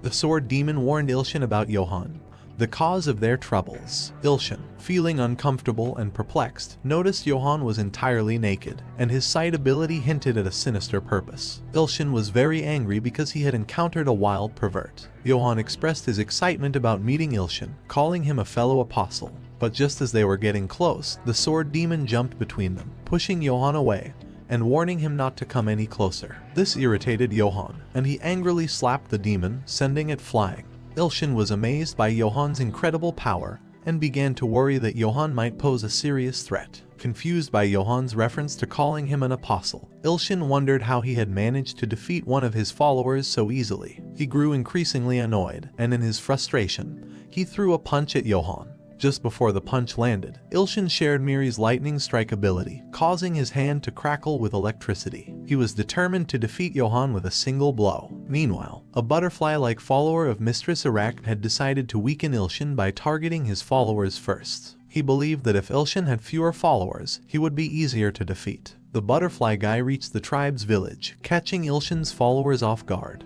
They were going about their business when they noticed the enemy flying above their village. Before they could react, the butterfly guy unleashed a poisonous attack from his wings, infecting the tribe members and achieving his goal of weakening Ilshin. Back in the confrontation between Ilshin and Johan, Ilshin's lightning-enhanced punch sent Johan sprawling on his back. Ilshin felt confident in his performance and believed that acting quickly was the key to victory. However, Johan's strange ability to rise up despite severe injuries unnerved Ilshin. He attempted another lightning attack, but it had no effect on Johan, who continued to rise in a disturbing manner. Ilshin realized that Johan was not an ordinary opponent and might even be immortal. Ilshin wasn't too worried at first because he realized he couldn't use his more potent attacks. His skill-sharing ability had expired, and he couldn't employ his lightning strikes anymore. It seemed pointless since Johan, despite his severe injuries, had completely healed. Johan was proving to be unlike any opponent Ilshin had encountered before, and he needed to find a new way to deal with him. Fearing for his life, Ilshin came up with an idea. He remembered how he could multiply himself. Although he had been defeated by his evil self before, he thought this version might be strong enough to help in this dire situation. Ilshin concentrated, touched his forehead, and summoned his evil self, made of a red substance. Johan casually commented on Ilshin's ability to materialize his alter ego, and the evil Ilshin showed clear annoyance towards the real Ilshin.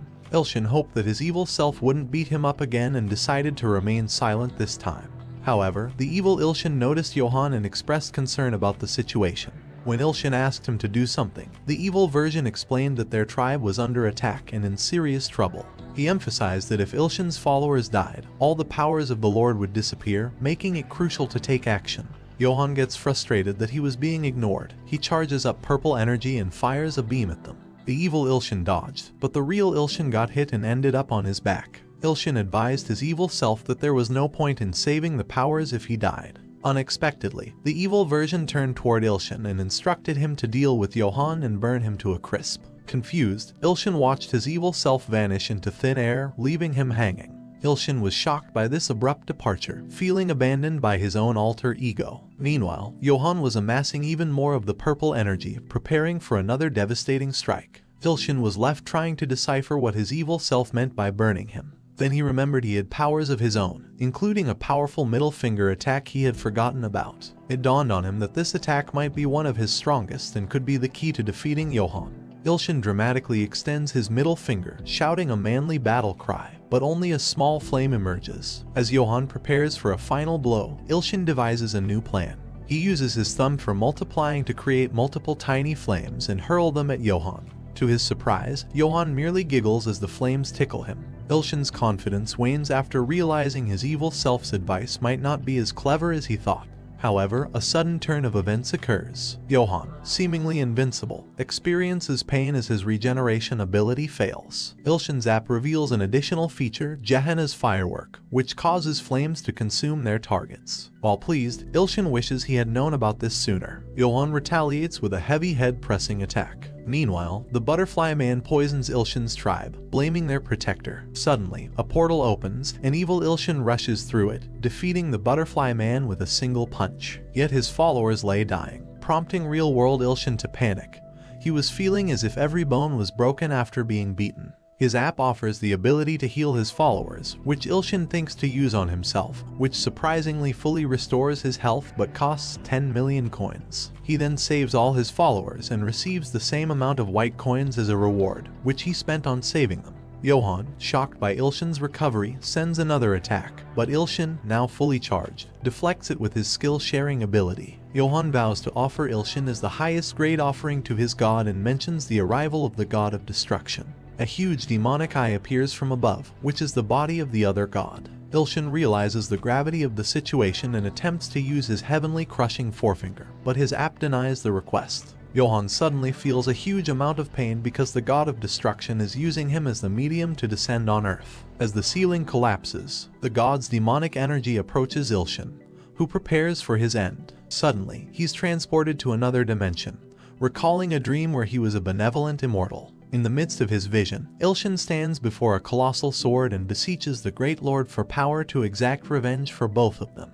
The runes on the sword illuminate, and Ilshin awakens, now facing the gigantic eye of the Lord of Destruction. However, the sword demon, once frozen in fear, is now utterly petrified. Ilshin assures the sword demon not to worry, as he plans to defeat the Lord of Destruction right before their eyes. Their conversation is interrupted by Johann's agonizing screams. Snakes summoned by the Lord of Destruction begin to consume him, prompting Johann to plead for mercy. In his despair, Johann questions why the Lord is killing his own servant as venom turns his skin to stone. He even insults the giant eye, which only intensifies its glare, leaving the sword demon even more terrified. Ilshin raises his hand and materializes a radiant sword, naming it the Ultra Blade. As he yells its name, the blade transforms into the immense sword from his vision, representing the true power of the Thousand Blade. With his rage, the blade's power surges, emanating intense light as he strikes the Lord of Destruction. The Lord is sent back to his realm. In another scene, an army of hunters gathers in an abandoned downtown area where Ilshin previously fought with the evil god, searching for an SSS-ranked crack.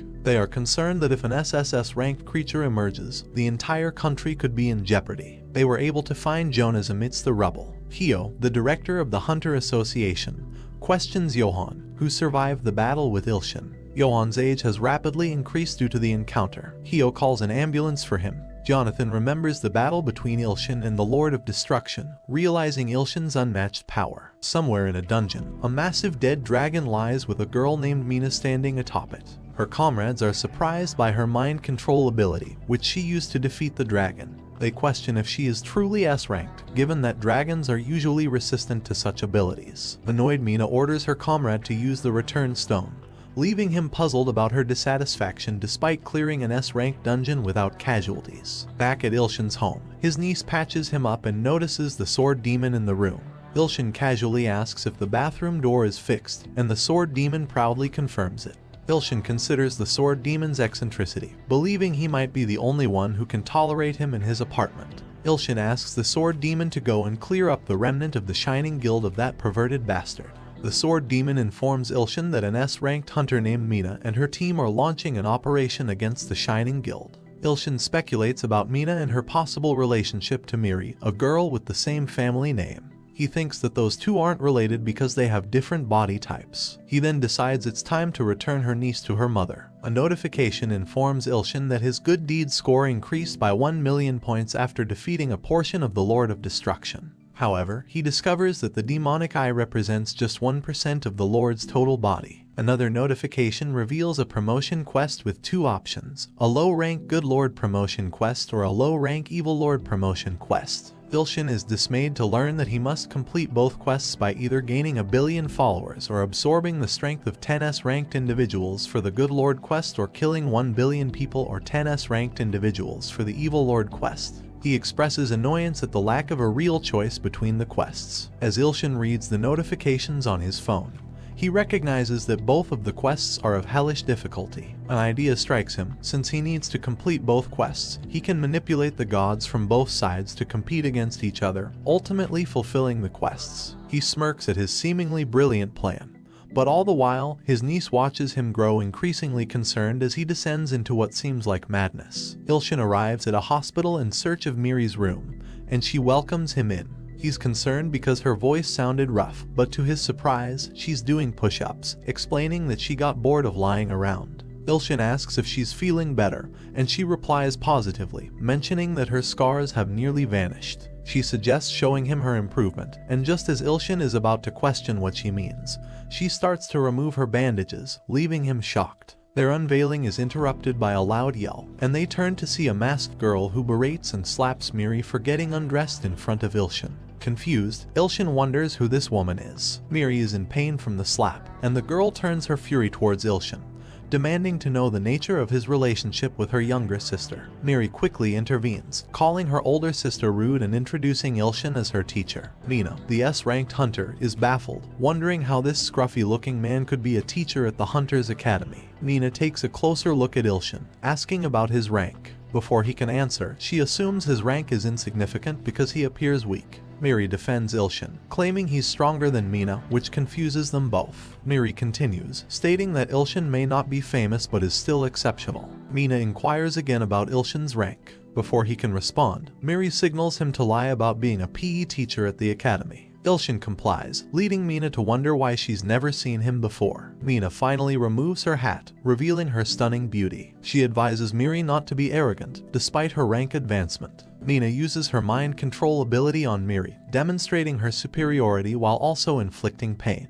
Ilshin intervenes, warning that Mina may harm Miri if she continues. This infuriates Mina, and she threatens Ilshin to not interfere. However, when Mina attempts to use her mind control on him, Ilshin resists without even realizing it. Ilshin suggests that Mina ask her sister kindly instead and solve the matter peacefully. Miri praises Ilshin for resisting the mind control ability. Mina apologizes and asks Ilshin about his rank, to which he plans to reluctantly admit that he's a G rank. But before he can say so, Mina apologizes for doubting him and asks him to continue teaching Miri. She advises Miri to listen carefully and get healthy. A notification reveals that Mina is under the curse of an abyss related to the Lord of Destruction, whom Ilshin destroyed. Ilshin subtly tries to convey this information, but eventually asks if Mina is under the curse of the abyss. Mina is surprised and angrily asks how he knows. Ilshin claims it's an ability of his, but he's scared as he says it. Mina denies being cursed, confusing Ilshin even more. Mina departs, leaving Ilshin overwhelmed by the encounter. Miri asks why he was lost in thought,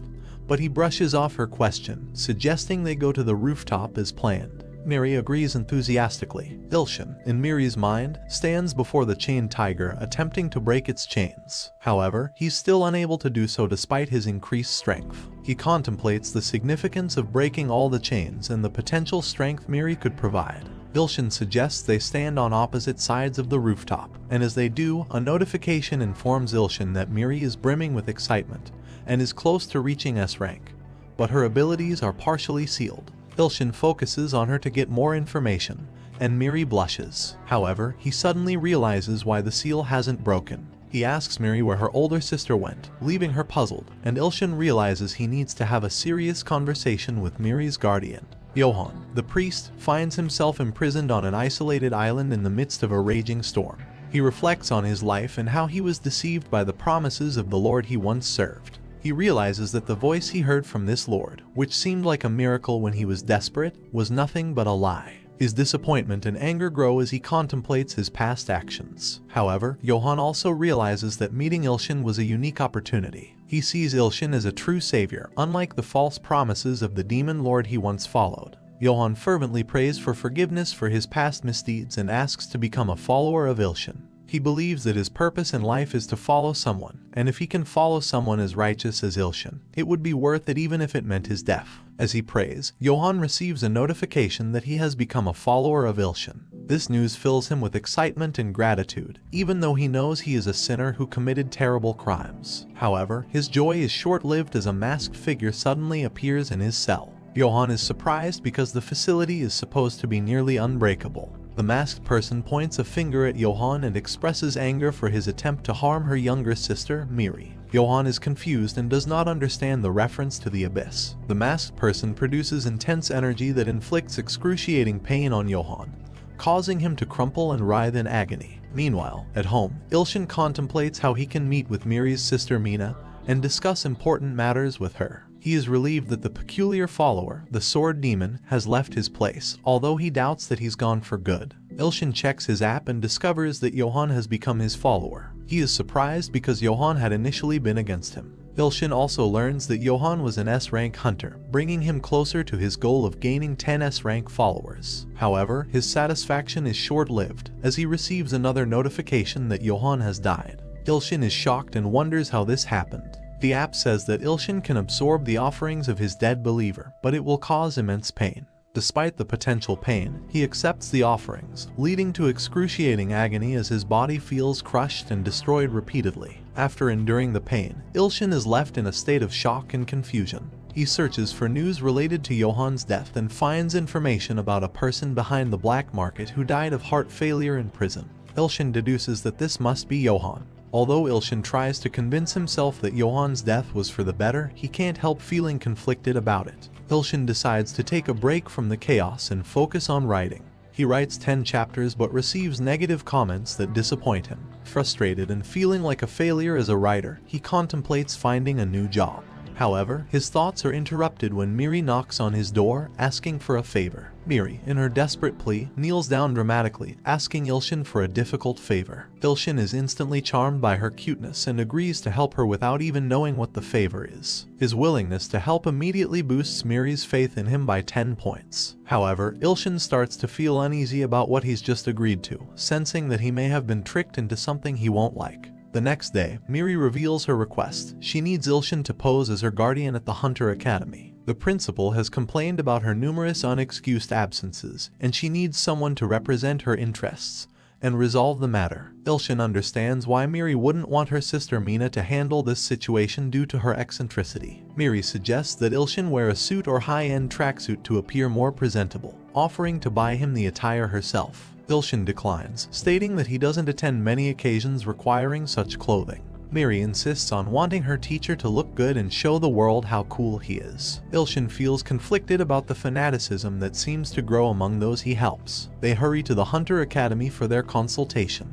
The teacher assigned to welcome them is initially surprised to see Ilshin instead of Mina, whom he had expected. Miri explains that Ilshin is her cousin. The teacher is somewhat skeptical due to their dissimilar appearances, but ultimately accepts the explanation. In the principal's office, the principal reflects on an incident from his past when he had to reveal his extraordinary abilities to save the city from a powerful demonic beast, earning him the nickname Sweeper Choi. He had hoped to live quietly but feels it is his duty to nurture talented individuals at the academy. Ilshin, feeling nervous, introduces himself and apologizes for any wrongdoing Miri may have committed. However, when the principal's and Ilshin's eyes meet, they recognize each other. Ilshin remembers the principal as the homeless man he encountered during a quest, while Principal Choi believes that Ilshin is the owner of that terrifying plant. Ilshin tries to approach the principal, but the latter, terrified, assumes a defensive stance. Miri intervenes to understand why her principal is behaving this way, but the principal warns him to stay away.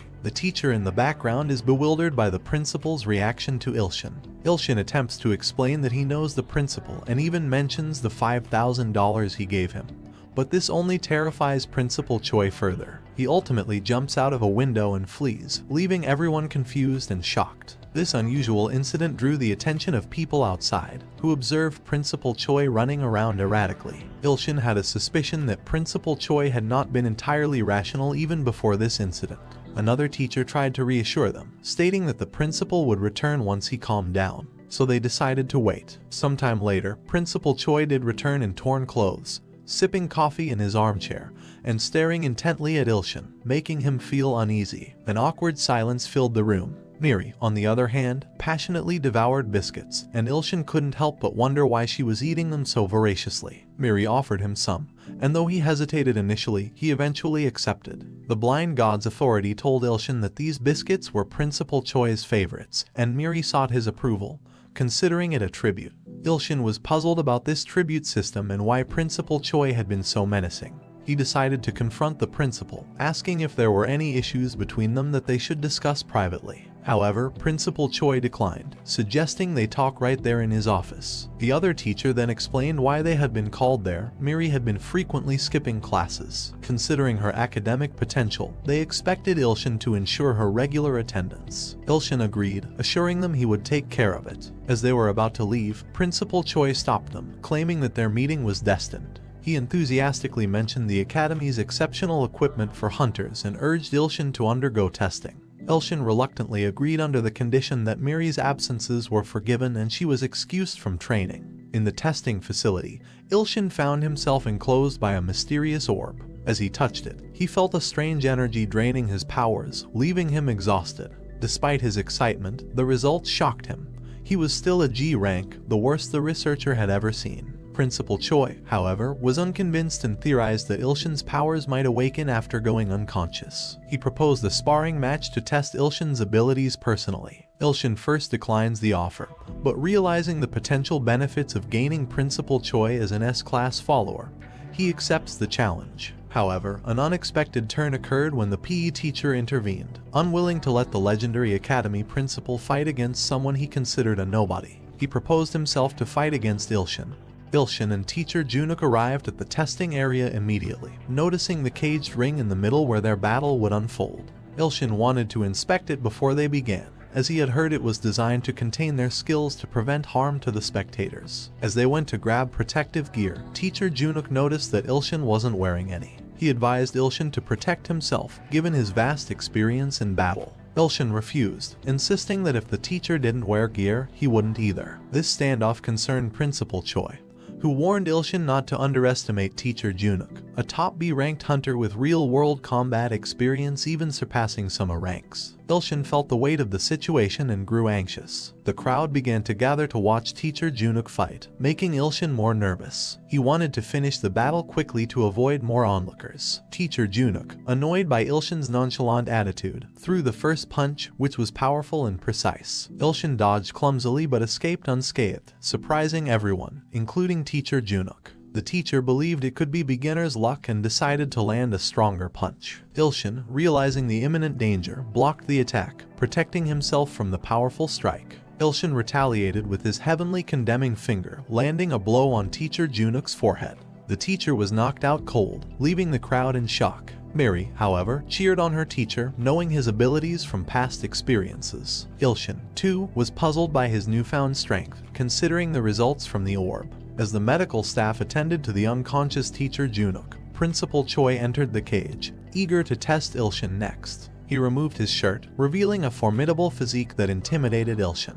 Ilshin's sight ability even revealed that Principal Choi had muscles that transcended ordinary strength. Ilshin knew that winning Principal Choi as an S-rank follower would be a significant achievement for his quest. Despite the recent shock of teacher Junuk's defeat, Principal Choi was determined. He stared intensely at Ilshin, ready for their fight. Ilshin requested a bet before they began, with the loser having to fulfill one request from the winner. Principal Choi agreed, provided if the request was legal. Ilshin agreed, thinking he might use the keyword as he did with Mary. Principal Choi, irritated by Ilshin's confidence, emitted an intense aura as he released his battle cry, amplifying his power. Ilshin, not to be outdone, used his skill-sharing ability to enhance his strength. His clothes tore as his energy surged. The two now stood evenly matched, drawing astonishment from the spectators, who couldn't fathom how an ordinary-looking person like Ilshin possessed such incredible abilities. Principal Choi, still exuding confidence, threw the first punch unexpectedly, aiming to catch Ilshin off guard and test his abilities. The strike was far stronger than Teacher Junuk's, but to everyone's surprise, Ilshin defended himself with a last-minute block. Only Principal Choi remained unsurprised, while Ilshin felt annoyed at the sneak attack. Principal Choi and Ilshin are locked in an intense battle. They exchange powerful punches and kicks, leaving spectators amazed. Even Miri, who has seen Ilshin fight before, is shocked by the ferocity of this battle. Ilshin realizes that defeating this S-class hunter will require more power, but he's determined to win and make Principal Choi admit him to the academy. Principal Choi seems to be enjoying the fight, expressing his admiration for Ilshin. He vows to do whatever it takes to win, even if it means using his full power. Ilshin knows he needs to act quickly before things escalate further. As Ilshin launches another attack, Principal Choi enters power-up mode, gathering an immense amount of energy. The spectators recognize this as Principal Choi's most potent technique, a power that has defeated many monsters. People in the crowd start to worry that the fight is getting too dangerous and that someone could be seriously injured or worse. Ignoring the danger, Ilshin charges at Principal Choi with a battle cry. Meanwhile, Miri realizes the gravity of the situation and believes they need to stop the fight before it becomes disastrous. She fears that not even her teacher could withstand Principal Choi's full power. The clash between their powers creates a shockwave that shakes the arena. But just as they are about to collide, Ilshin receives a notification. Number 1 has conquered a trial on the 11th floor of the Tower of Warriors and offers a tribute. Ilshin is surprised but decides not to interrupt the battle intentionally, as he knows this is a regular occurrence. Principal Choi is determined to finish the fight, even if it costs him his arm. Their fists meet, and there's a tremendous impact. Suddenly, a bouquet of flowers appears before them. Confused, they step back, and Ilshin realizes he received an offering at an unexpected time. He casually tosses the flowers aside, which land on Principal Choi's face. This triggers a panic in Principal Choi. He recalls a past incident where he was consumed by a gigantic plant created by Ilshin's powers. The flower's sinister vibes terrify him, and he breaks through the cage, running away in a frenzy. Ilshin is perplexed by Principal Choi's reaction, thinking it might be a flower allergy. Guys, let me remind you, this so-called god doesn't even know that he have a human-eating plant in his body. He finds it amusing that such a powerful person is afraid of flowers. He assumes that Principal Choi should become his follower now, as he won the match. However, he receives no notification confirming this. Ilshin's attention turns to a message from ants informing him of new followers and asking if he wants to accept them into the city. Excited by the prospect of increasing his followers, he contemplates completing his demanding quest for advancement. But the attention of the crowd, especially Miri's admiration, annoys him, prompting him to seek a quieter place away from the onlookers. Sometime later, Ilshin finds himself at the academy, working on expanding his city within the app he's developing. He's focused on improving it by constructing taller walls and better houses to accommodate the increasing number of followers. His followers are rapidly growing without him having to do anything, but he's still far from reaching his set goal. Ilshin decides to search for the principal, who disappeared after their intense battle. It appears the principal had a severe panic attack and fled. As he contemplates this and deals with the annoyance of his ant-like followers, he receives a shocking message. It informs him that his devoted follower, Sword Demon, is attempting suicide, and the app is asking if he wants to intervene. Ilshin arrived at the scene, his breath ragged from his sprint. The Sword Demon turned toward him, desperation in his voice as he pleaded for help. This left Ilshin perplexed. Why would someone who seemed intent on ending their own life seek assistance? He lunged at the Sword Demon just as a knife threatened to pierce his abdomen, successfully disarming him in a single swift motion. The Sword Demon leaned back, clearly relieved, and caught his breath as if he had narrowly escaped a dire fate. Ilshin couldn't help but scold Sword Demon for attempting suicide, but Sword Demon hurriedly explained that the circumstances were different. Ilshin, sensing an ominous presence nearby, began to realize that someone had compelled the sword demon to take this drastic step. Suddenly, a masked woman, the same one who had mercilessly murdered Johann in prison, appeared out of nowhere, catching Ilshin completely off guard. She had materialized without any prior warning. The sword demon quickly alerted Ilshin to the unusual technique she was using to manipulate people through her voice. Ilshin relied on his blind god authority and successfully identified her. She was none other than Miri's sister, Seong Mina. Ilshin was puzzled by her presence and her intent to harm the sword demon.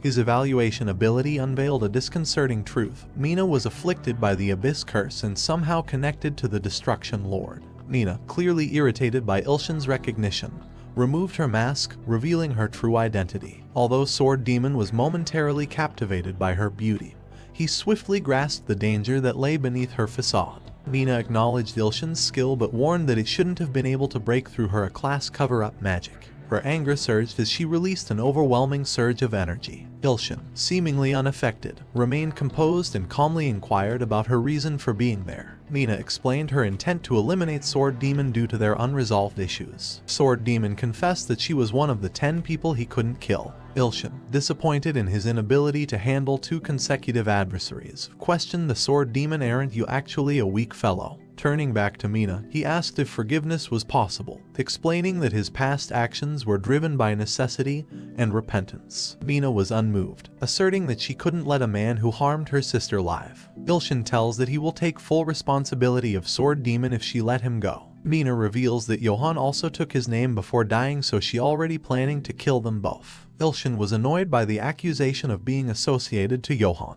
Ilshin asks if Mina really loves her sister, so why she targeted her. He accused her of sealing her sister's abilities out of jealousy for her achievements. Mina is using a blood seal on Miri to lock away her powers. Mina assumes that Ilshin got to know about this information thanks to his sensing skills. Now enraged, Mina launched a powerful blast towards Ilshin, prompting Sword Demon to intervene.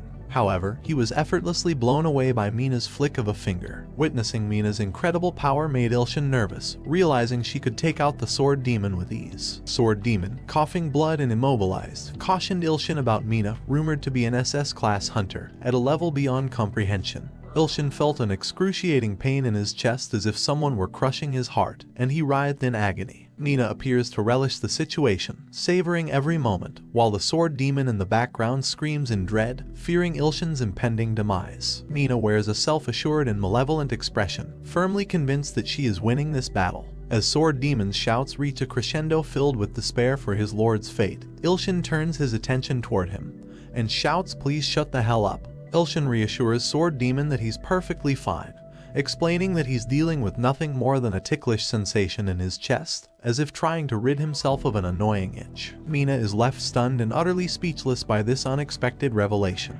Despite pouring all her effort into her attack, it had only resulted in a tickling sensation in Ilshin's chest, leaving her both baffled and astonished. Mina acknowledges that Ilshin is more formidable than she had initially thought, admitting that she had underestimated him. However, she sternly warns that she won't be making the same mistake again. Determined to show her true abilities, she unveils even more of her powers besides her mental manipulation, generating an overwhelming force that causes her to levitate and stirs up the wind around her. Sword Demon is still wary and reminds Ilshin not to underestimate Mina, suggesting that she might even belong to the SS class, a grade higher than the S class, which is the highest official ranking in Korea. This revelation adds a new layer of complexity to the battle, emphasizing the growing threat Mina poses. Mina finishes charging up her power, launching a colossal fireball towards them that nearly engulfs them. The impact of the fireball leaves a gaping crater in the ground. Ilshin quickly realizes that Mina possesses multiple abilities, not just one. He admires her for her versatility, but Mina isn't finished. She begins conjuring another power, forming a massive ice ball above her head, which freezes the Sword Demon in his tracks. Ilshin's feet are also ensnared by the ice, leaving him immobilized. Amidst the chaos, Ilshin contemplates Mina's abilities, realizing that they all function as mind tricks and hallucinations that appear incredibly real. She explains that when an illusion feels authentic, its effects can imprint on the body, potentially leading to death. To survive, she demands that they reveal their true identities and intentions. Ilshin understands that Mina may not believe him, but he shares that he's a third-grade writer with the goal of elevating Miri to S-class hunter status. He openly admits his confusion about the entire situation but requests that Mina release Miri from her restraints. Mina, seemingly dismissive of his pleas, decides that this is their final moment. She drops the massive rock with a seemingly unstoppable force. However, Ilshin harnesses his skill-sharing ability and his steel body, channeling his enhanced power into a single punch. With an ear-splitting crack, he shatters the boulder into countless pieces before it can strike them. Ilshin's remarkable feat of smashing the rock with a single punch leaves Mina utterly shocked. She's astonished by his incredible strength, realizing that he shattered the rock with sheer force alone. Meanwhile, Sword Demon praises Ilshin for this astonishing accomplishment. However, Ilshin dismisses it in a condemning tone, considering it unremarkable. He reveals that the rock was merely an illusion, which shatters Sword Demon's heart and leaves him embarrassed for failing to see through the deception. The Sword Demon becomes frustrated and asks for forgiveness, but Ilshin scolds him to stop acting fanatically. Ilshin shifts his focus back to Mina, determined to confront her first. However, as he approaches her, Mina quickly jumps back in reflex, taken aback by his speed. Mina attempts another mind-based attack utilizing her ability known as illusory space. She forms purple circles in front of her hands, enveloping herself in a purple energy aura. A blast wave emanates from her, temporarily blinding Ilshin with its intense brightness. When Ilshin's vision returns, he finds himself in a perplexing, boundless white space. A gentle breeze soothes him as he navigates through this strange dimension, feeling a sense of contentment. The scene then transitions to a serene, starry night sky, which he finds pleasantly captivating. Suddenly, Mina's furious voice shatters his reverie and her illusions re-emerge. She employs another ability called Infinitely Deep Swamp, transforming the ground beneath him into water. Ilshin begins to sink into the water while Mina remains safely on the seemingly solid surface. In a sinister tone, she declares that this is the end for Ilshin and advises him to abandon any hope of survival. Ilshin attempts to utilize his ability, the crushing index finger of the Lord, but it proves futile as he continues to be submerged by the water. Only the top of his head and one hand remain above the water's surface. Mina assures him that he won't die but will instead be imprisoned in this dimension for eternity. Ilshin begins to suspect that even this could be yet another illusion. As Mina continues to push Ilshin's head further underwater, he pleads with her to stop. She insists that he calm down and offers him one last chance to reveal his goal. Ilshin attempts to say something, but she interrupts him, growing increasingly frustrated. He then clarifies that he can see her underwear clearly from his current submerged position, further infuriating her. She quickly jumps back from her position, but frustrated and angered by his comment, she commands him to die, causing the water to rise and swallow him completely. Mina exhales in relief but remains dissatisfied with the outcome. Ilshin, submerged and sinking deeper into the water, fights to stay conscious. He makes a resolution to uncover why Mina placed a restriction seal on Miri and break it to unlock Miri's full potential. However, he eventually succumbs to sleep, triggering an ability called the Rose that blooms at night. As Ilshin falls into slumber, something unexpected occurs. Mina turns around and is shocked to witness a monstrous man-eating flower emerging from the water, a nightmarish sight that takes her completely by surprise. Suddenly, the massive man-eating plant charges toward her with its gaping maw, ready to devour her. Fear overtakes her as she narrowly dodges the plant's bite, sweat beading on her forehead. She's bewildered by the appearance of this monstrous plant in her illusion, wondering how something like this could exist without her control. Then a startling realization hits her. She peers down into the water where the plant's parts are submerged and discovers Ilshin sleeping comfortably inside the rosebud of the plant. He mumbles about coziness in his sleep. Mina's surprise is evident as she looks back up to see the monstrous plant charging at her once more. With no means to fight back, fear overwhelms her, replacing her anger. She recalls feeling this scared only once before, when facing a dragon. Mina drops to her knees, shivering as the plant closes in vines wrapping around her. It hoists her up and she pleads for it to stop, begging for her life. But the plant pays no heed, slowly opening its massive mouth, drawing her closer. Mina's pleas intensify and tears streak down her face. She begs for a chance to avenge the dragon before her impending demise. Her fear is palpable and she begs for mercy just long enough to exact her revenge. The plant continues to ignore her and in an instant, it swallows her whole. Meanwhile, Ilshin finds himself in an ever-shifting dreamlike cityscape.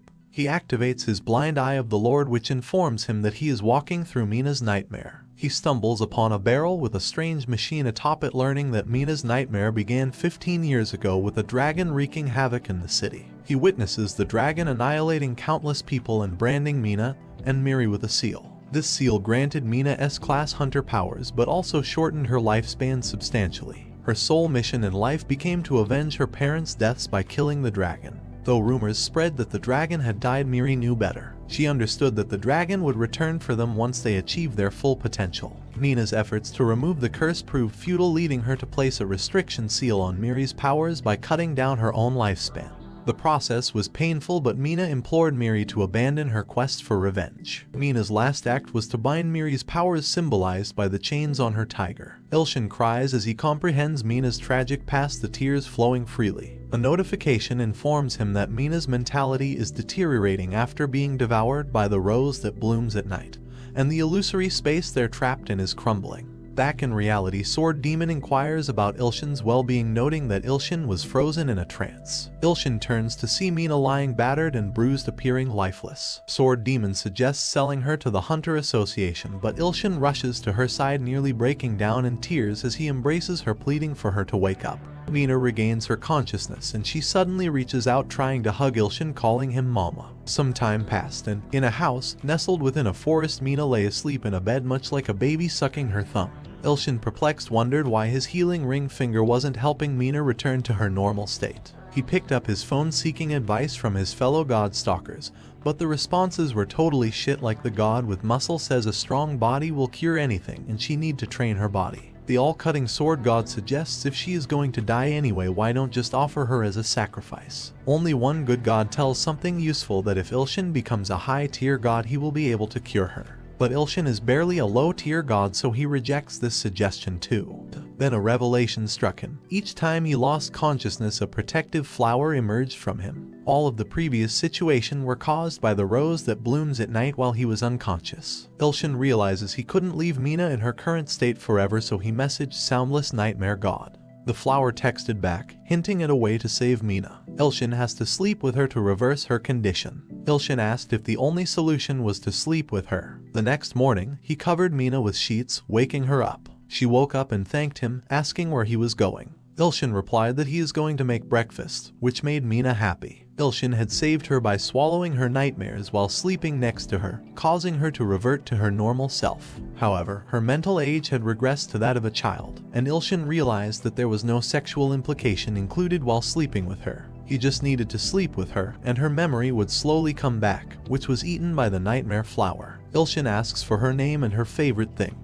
Mina gives her name and says her favorite thing is her sister Miri. Ilshin also learned that the Hunter Association had initiated a search for Mina, fearing she had been abducted, which means he has now become a kidnapper. Worried about her condition, he decided to lay low until she fully recovered. He also needed to inform Miri, Mina's sister, about the situation. Outside the room, the Sword Demon was training, and Ilshin inquired about his progress, pleased that the unconventional swordsmanship book he had given him was helping. However, he couldn't shake the nagging quest to gain either a billion believers or 10 S-rank followers. Surprisingly, he received notifications about the promotion of 2 new S-rank followers, Ilho and Anti. Ilshin now has a new idea, and he considers turning his regular followers into S-ranks. Ilshin also remembered the potions he had given Ilho, realizing they could accelerate the Sword Demon's ranking. After instructing him to drink the potions, Ilshin went to prepare breakfast, but the Sword Demon insisted on serving his master. As he read more news, he learned that an S-rank hunter named Beak was searching for Mina and had issued threats to her kidnapper that he would twist their necks off. Suddenly, a massive blast wave shook the ground, revealing Beak's fiery presence. The Sword Demon defended Ilshin, proclaiming him as the Sword Lord, much to Ilshin's embarrassment. The Sword Demon brags that the girl he came looking for is already lost to the Sword Lord Ilshin and has become unable to live without him. Beak demanded to know Mina's whereabouts and threatened them. The Sword Demon bravely charged at Beak, who effortlessly defeated him with his powerful flame. Guys, now I also believe that this Sword Demon is too weak. I mean, literally, everyone came and beat his ass. In the next moment, Beak grabbed Ilshin by the throat, his rage igniting fiery flames around him. He demanded to know where Mina was, his flames seeming to transcend all. Ilshin realized that the essence of Beak's power was a legendary red dragon. This enormous dragon loomed over them as Beak continued to interrogate Ilshin, his fiery assault intensifying. Ilshin, fearing his body would melt if he didn't act swiftly, retaliated using his lord's crushing forefinger ability. Beak was left paralyzed, both him and his dragon engulfed in electric shocks. Ilshin then commanded the dragon to vanish, reducing it to dust. Beak's sword, a renowned weapon, started to crack. Beak was baffled, and Ilshin feigned innocence. Beak experienced a roller coaster of emotions, shock, anger, and fear. He asked if Ilshin was behind this, but Ilshin only grinned smugly. Beak raged about how his flames were as hot as hell and how his sword could crack. In the background, the weakened sword demon admired his master's victory. Beak attempted to cast another ability, but then Mina emerged from the house, yelling at them to stop making noise because she couldn't sleep. Beak was surprised and asked if she was okay. However, Mina regarded him as a stranger and called him a bad person for hurting Ilshin. Beak broke down in tears, not expecting to encounter such a situation. Mina, readying her power, released a blast wave at Beak, shouting for him to die. Beak was sent flying, and he asked her, in confusion, why she was attacking him. Ilshin, now concerned, turned to Mina, who ran to him, asking if he was okay. Beak's heart shattered as he witnessed this scene. Mina hugged Ilshin, vowing to protect him. Ilshin was pleasantly surprised and quipped about the unexpected reactions these hugs were causing. Mina declared her intention to protect him. Ilshin relished the moment. Ilshin thinks if these two are really dating, as the rumor says, it would be very heartbreaking for Beak to witness this moment. He decided to release Beak, feeling sorry for him, and used his healing ring finger ability to help Beak recover. A green light enveloped Beak, and he felt better. A notification popped up, revealing that Beak had the potential to transcend and increase his power substantially. Another notification indicated that 100 coins had been used to heal Beak. Ilshin was disappointed by the cost but realized this might be an opportunity to convert Beak into his follower, thereby increasing his number of S-rank followers to complete a quest. Beak, grateful for Ilshin's healing, admired the power of the ability, even surpassing that of S-rank support hunters. Ilshin sensed he had hooked Beak and decided to try to convert him. Ilshin tells Beak that there is a misunderstanding, and he will explain the situation. But suddenly they heard helicopters approaching, and Ilshin asked Beak if he had called for reinforcements. Beak denied it, revealing that the incoming helicopters were unrelated to him and belonged to someone else. Ilshin looks at the flying helicopter, saying they have made the situation even more annoying. As the helicopters continued to descend, Ilshin grew increasingly concerned about their increasing numbers. People started jumping out of the helicopters, and among them was Principal Choi, looking quite serious. Ilshin feared Principal Choi had come to apprehend him. But then he noticed Miri among the group. Mina, upon seeing Miri, began shouting Miri's name in confusion. The situation seemed precarious, and Ilshin worried about the misunderstanding that could arise. Mina, still in her pajamas, and Ilshin added to the confusion. After the initial landing and the settling of first impressions, Ilshin had a chance to explain everything properly. He recounted the events, including Mina sealing her sister's powers. Miri realized that her sister had risked her life to protect her. This revelation brought tears to everyone's eyes, and Mina comforted her sister. Professor Choi Yunbai gives Ilshin a B-rank hunter license because Principal Choi guarantees the power of the flower monster Ilshin summons. Mr. Choi asked Ilshin to join the academy as a teacher, explaining that with his B license, he was allowed to teach. Initially reluctant due to his other commitments, Ilshin became intrigued when he learned about the substantial increase in salary. He accepted the offer, claiming he had always wanted to be a teacher. Sometime later, in Miri's classroom, students noticed her excitement and asked what had happened. As they chatted, Ilshin entered the room, looking exhausted. Some students recognized him as the one who had defeated their PE teacher. Ilshin took the podium with the sword demon by his side and introduced himself as their temporary PE teacher, informing them of their PE class. Miri was the only one excited about Ilshin's teaching. He asked the students what class they were supposed to have, and Miri replied that it was PE class. Ilshin, pretending to be tired and overwhelmed, said they would do self-study. He then feigned falling asleep, leaving the students bewildered. This routine continued for several days, with Ilshin finding new excuses for self-study while he napped. Some students grew frustrated with his lack of teaching. Miri's best friend, in particular, was annoyed by Ilshin's behavior, believing him to be a slacker. She couldn't understand why Miri was so infatuated with him.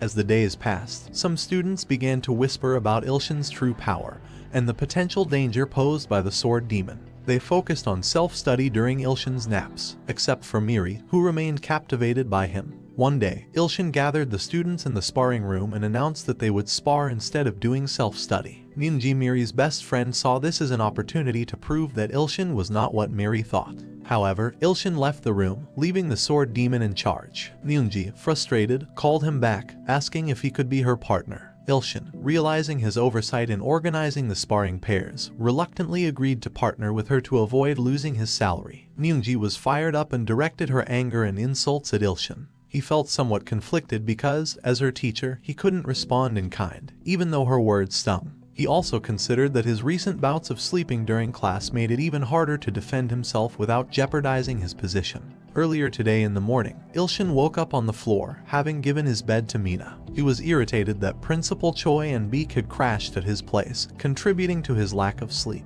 The sight of numerous questionable drink bottles made him question the caliber of Korea's top-ranking saviors and heroes. Yesterday at night, Mina constantly woke him up, demanding food. Ilshin used his thousand-blade skill to prepare food while barely managing to stay awake. Mina's excitement seemed oblivious to the late hour. Amidst their nighttime routine, a news notification awakened Beek and Principal Choi. It revealed the death of an S-rank hunter named Sergi, likely at the hands of a disaster-level great monster. Beek noticed a photo with words written in blood hinting at a sacrifice to a lord in an African language. Principal Choi urged Beek to follow him to investigate further. While they were gone, Ilshin continued to prepare food for Mina. As he turned to check on the aftermath of their teleportation spell, he wondered about the urgency of their departure. He reminded Mina to eat and get ready for school, expressing his love for her. Returning to the present, Ilshin stood before Myungji, who was preparing for a battle. A notification informed Ilshin about Myungji's abilities as a necromancer. She engaged in battle, trying to summon her subordinate,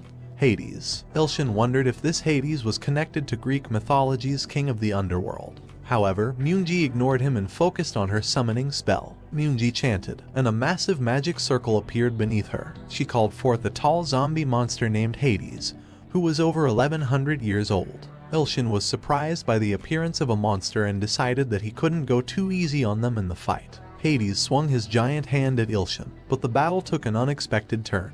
Ilshin activated his strong body ability and noticed that Hades had frozen in place. Even Myungji couldn't understand what was happening. As she tried to command Hades, he kneeled before Ilshin, leaving everyone baffled. Ilshin realized that Hades recognized his aura as that of the Sword Lord and felt compelled to yield. The spectators cheered as they witnessed Ilshin subduing Hades effortlessly. The Sword Demon explained that even though Hades was a zombie, he had intelligence, allowing him to recognize Ilshin's status as the Sword Lord. Ilshin suggested pretending to fight to appease Myungji. Hades revealed that he sensed the faint aura of his former master, the mountain-crushing giant, from Ilshin. This realization made Ilshin ponder his connection to the giant. He then accessed Hades' memories and learned that Hades had once been a noble knight serving the giant lord and had failed to protect the priestess who served alongside him. Touched by Hades' tragic past, Ilshin decided to recruit him as a follower. The notification window confirmed their partnership and offered to level up Hades at the cost of divine power. Ilshin agreed and activated the evolution process. A radiant aura enveloped both Ilshin and Hades as the transformation began.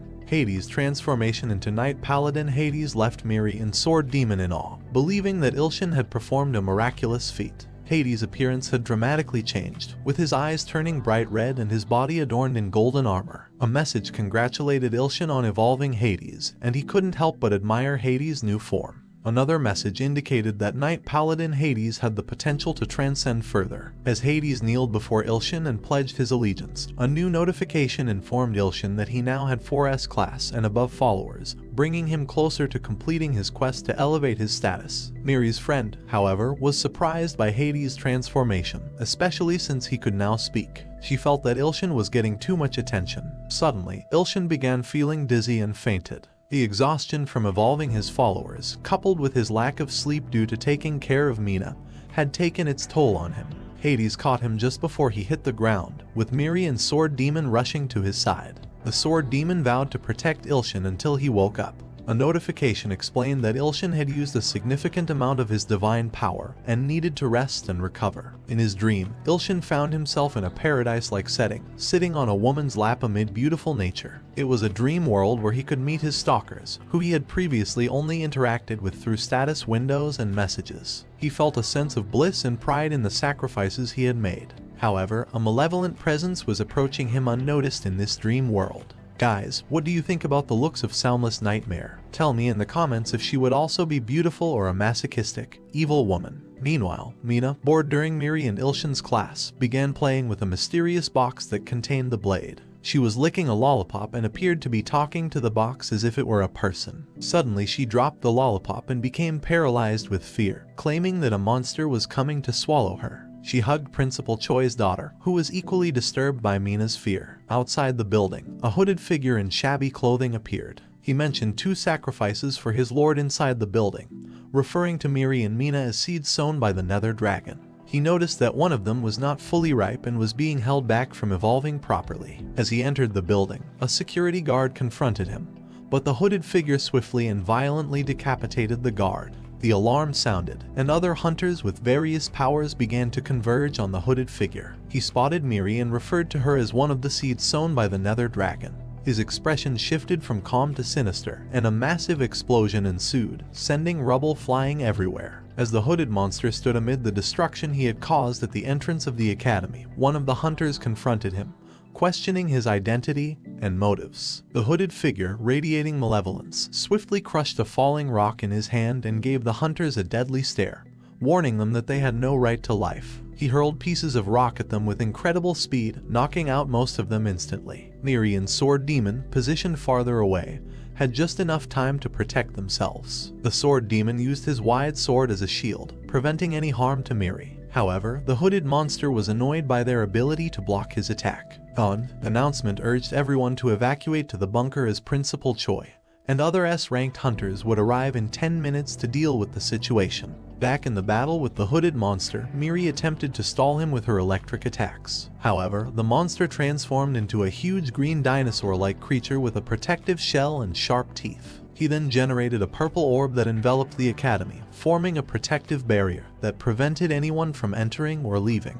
The hooded monster scoffed at Miri and Sword Demon, claiming that they were unworthy and that no outside support would reach them. Miri realizes that this is a territory barrier that only Lord-class monsters like the Nether Dragon can produce. As the monster advanced on Miri, the demon realized that their only option was for Miri to head to the bunker while he distracted the monster. The hooded monster swung his tail at the Sword Demon, who used his blade to guard against it. However, the tail shattered his sword and sent him crashing into a wall. Despite the attack, the Sword Demon protected Miri, preventing her from harm. Miri uses this opportunity to attack the monster with a lightning attack. In the midst of the chaos, Mina, who had been hiding in the bunker, suddenly became terrified, believing her little sister was in grave danger. She suddenly teleports from there to save her sister. The hooded monster swiftly grabbed Miri, slammed her to the ground, and proceeded to explain that she was meant to be a sacrifice. He revealed an alien-looking mouth dripping with saliva emerging from his head. Miri tried to turn away from the monstrous mouth, calling for Ilshin's help. However, instead of Ilshin Mina, she suddenly appeared on the scene. Nina attempted to use her mind control power on the monster, but found it to be ineffective. Nina was distracted by a sound coming from her backpack, which she had thrown aside earlier. Realizing it was interfering with her focus, she angrily tossed her backpack away. She then concentrated on her power, attempting to save Miri. However, the hooded monster threw something at Mina, creating a thick fog of smoke. When the smoke cleared, Mina found herself ensnared by the monster's tail. Nina screamed in anger and desperation, threatening the monster not to harm Miri. She tried to concentrate on using her power, but was interrupted when the monster created a sacrificial ritual, bringing his hand close to Miri's face with the ominous extended hand inching closer. Terrified, Miri repeated that she was scared and needed someone to save her. Nina, unable to move, closed her eyes and kept calling out for someone to save her younger sister. In a last-ditch effort, she screamed Ilshin's name with all her might. Her desperate plea reached Ilshin within his dream. In a distant scream, Ilshin is awakened from his peaceful slumber. He knows Mina and Miri desperately need his help, and he must act immediately. He senses something is wrong. Calmly, he rises and leaves a message for the bountiful goddess, informing them of his departure. The goddess warns him that his divine power is not fully restored and he might perish at the hands of the destructive Lord's apostle. Despite these concerns, Ilshin believes he must act. He can't just lay idle while Mina and Miri face this diabolical monster. Mina's desperate screams reach Ilshin as he arrives at the scene, moving so swiftly that even the monster is unaware of his presence. The monster is about to commence a sacrificial ceremony, its grotesque mouth poised to touch Miri's face. Miri's helpless screams pierce the air as she watches her sister's impending doom. The monster proclaims the blood ritual is complete, ready to offer its sacrifice to the destructive lord. Suddenly, a strong wind blows behind the monster. With a swift slash, Ilshin severs the dinosaur-like monster's tail. The monster is bewildered and, in agony, turns to confirm its lost appendage. Ilshin appears before it, holding Miri in his arms. The monster is Apostle Gustav, an SS rank directly raised by the Lord of Destruction. Ilshin, holding a knife, seems maniacal, with sinister energy radiating from him. Mina is uncomfortable with his demeanor. Despite her trauma, she calls out to him, calming him momentarily before he leaves her and confronts Apostle Gustav. The monster charges at Ilshin, who draws his blade. Ilshin makes multiple cuts on Gustav's body. Gustav angrily says this was not his full power and begins another transformation. A notification appears seemingly from Perpetual Truth Seeker and Soundless Nightmare, which Ilshin dismisses as annoying stalkers. Gustav's transformation continues, making him bigger and more menacing. However, Ilshin remains unimpressed, believing him to be just a larger, stupid monster. Ilshin leaps at the monster, swinging his blade with all his might, but it fails to penetrate Gustav's new tough skin. Ilshin realizes that his sword, supposedly possessing lord-like power, can't cut through Gustav's skin. Despite numerous attacks, Gustav remains unharmed. He catches Ilshin's arm, revealing his invulnerable skin. Gustav punches Ilshin, sending him flying and incapacitating him. Ilshin is left unable to move, wounded, and defeated, hanging helplessly. Gustav taunts him, preparing to offer him as a sacrifice. Ilshin tries to use his divine power for healing but receives a warning that he lacks the necessary power. Facing imminent death, Ilshin desperately contemplates any way to survive and save the others. Hades emerges behind the monster, landing a powerful punch to its stomach. Ilshin reflects on whether his newfound godly power has made him arrogant, as he had chosen to confront the monster instead of fleeing regardless of who was in danger. In the midst of this, Ilho screams for Ilshin to regain his strength, while Anti prays for his recovery, invoking his mercy. Ilshin acknowledges the desperate voices and tears of his followers. Mina, Miri, Sword Phantom, and Hades all express their pleas for his survival. Ilshin feels their earnest wishes and tears affecting him, and a message notifies him that part of his divine power is being restored due to their prayers. The monster threatens to sacrifice Ilshin to God,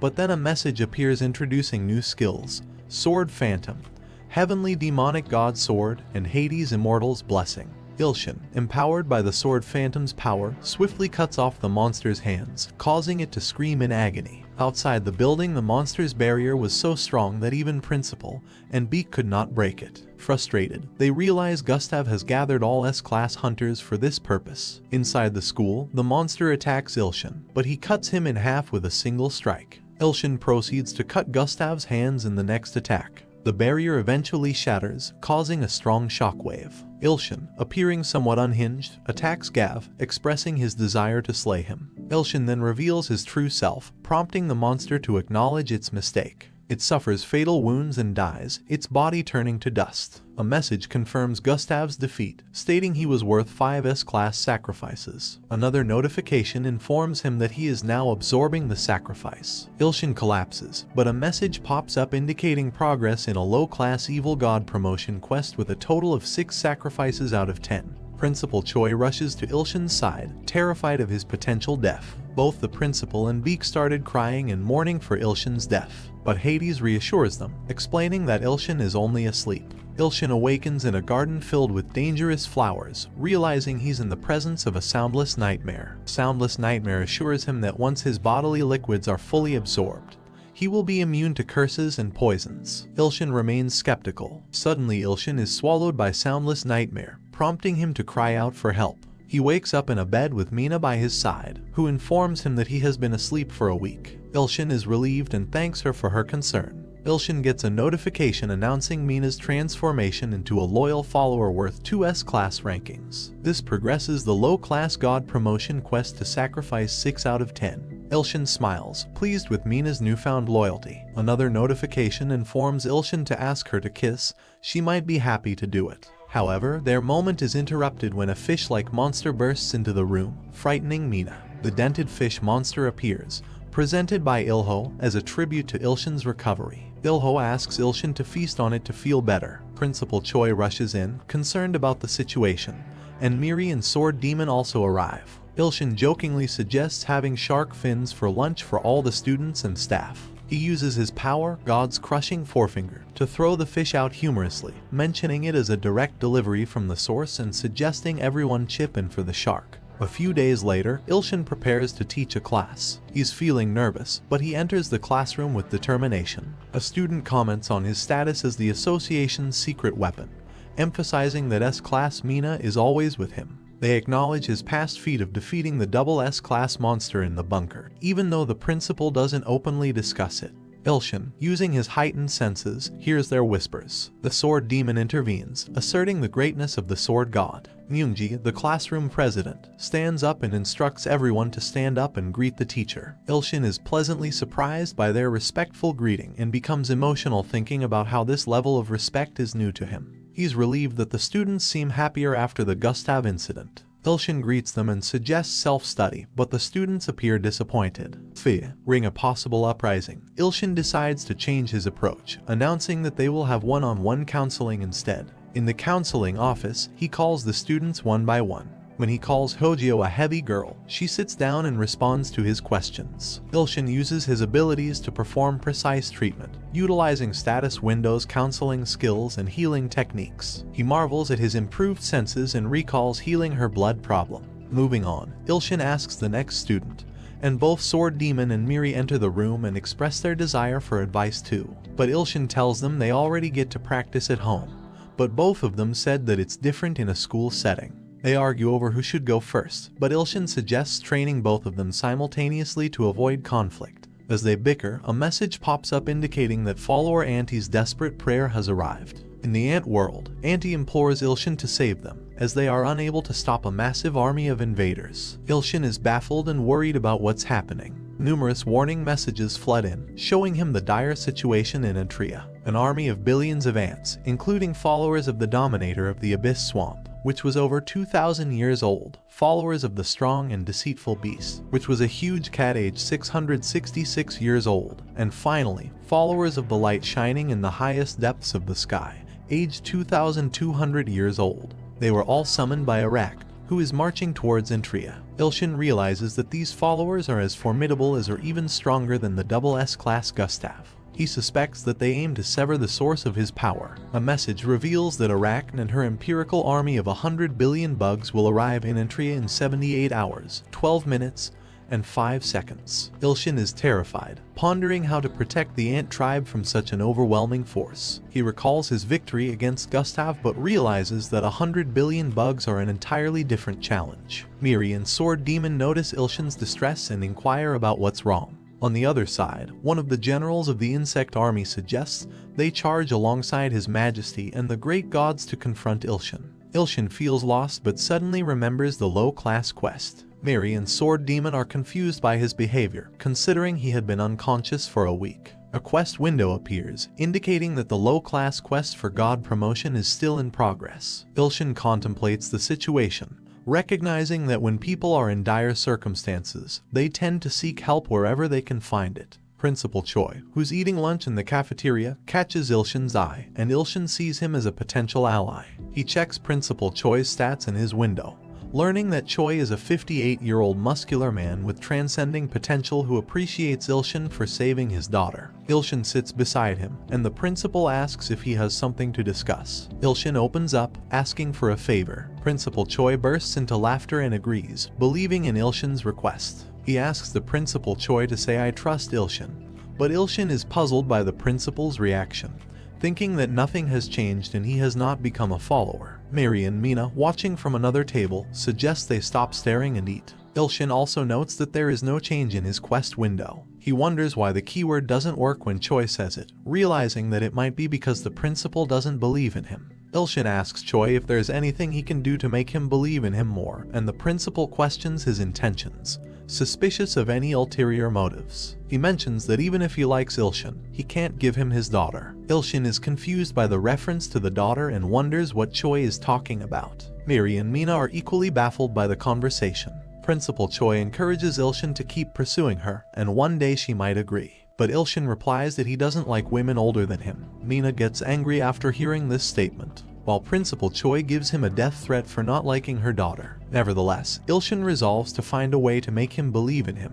Il-shin then asks Choi if there's something specific he can do to help. Principal Choi mentions that Il-shin's healing skills have helped students and Mina significantly, citing Mina's initial inability to speak or recognize people. Il-shin seizes upon this opportunity, saying that the healing skill has indeed been beneficial. Principal Choi finally asks if Il-shin can heal someone who is reaching the end of their lifespan.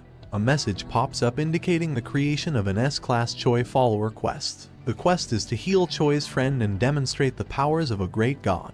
The quest reward is Choi Kingston's faith. Il-shin is determined to complete this quest and gain Choi as an S-Class follower. They head to the hospital, entering a VIP room where a woman lies on a bed made of flowers. Il-shin is surprised by her youthful appearance, and Principal Choi explains that this woman is his friend Miracle. Il-shin jokingly points out that she looks more like someone who could be his friend than the principal's. Choi reveals that Miracle doesn't age and describes her as a comrade who has stood with him in the battles for Korea, a hero who saved the country alongside him. A nurse provides more information, explaining that Miracle's lifespan is at its limit and she sustains herself by absorbing the energy from plants. Numerous attempts by doctors and healer hunters to heal her have all failed. Il-shin agrees to try, and a message appears detailing the condition of Lee Murray, a female human whose remaining lifespan has been put on hold by a coma. Il-shin is puzzled by his inability to see her age, considering it an error. Suddenly, he hears a voice telling him that it's not gentlemanly to obsess over a woman's age. Il-shin realizes that the voice is Miracle's. Principal Choi mentions that Miracle has called Il-shin into her thinking space, leaving the task to him. In Miracle's thinking space, she sits on a bench inside a park, peacefully feeding the birds. She notices Il-shin's presence and greets him, asking if the food she's offering to the birds looks good. Il-shin is bewildered initially, thinking it might be a dream, but then he realizes this is her thinking space. It appears to be much stronger and clearer than Mina's skill. Il-shin confirms her identity as Lee Murray, and she acknowledges that she knows him, referring to him as the Chosen One. She explains that he was depicted as the incarnation of evil in a premonition but appears to be quite pathetic and kind in real life, which relieves her. Il-shin wonders if she is insulting him by calling him pathetic but decides to remain respectful to the hero of humanity. Il-shin questions why she brought him to this place, and she explains that her physical body is essentially dead and this space allows her to communicate with him. Il-shin offers to heal her, but she informs him that she cannot be healed. He suggests using his authority on her, and she agrees. Il-shin attempts to use God's healing ring finger but receives a message indicating that the causality of the opponent's condition cannot be healed with his current level of divine power. Frustrated by his inability to heal her and worried about the time remaining,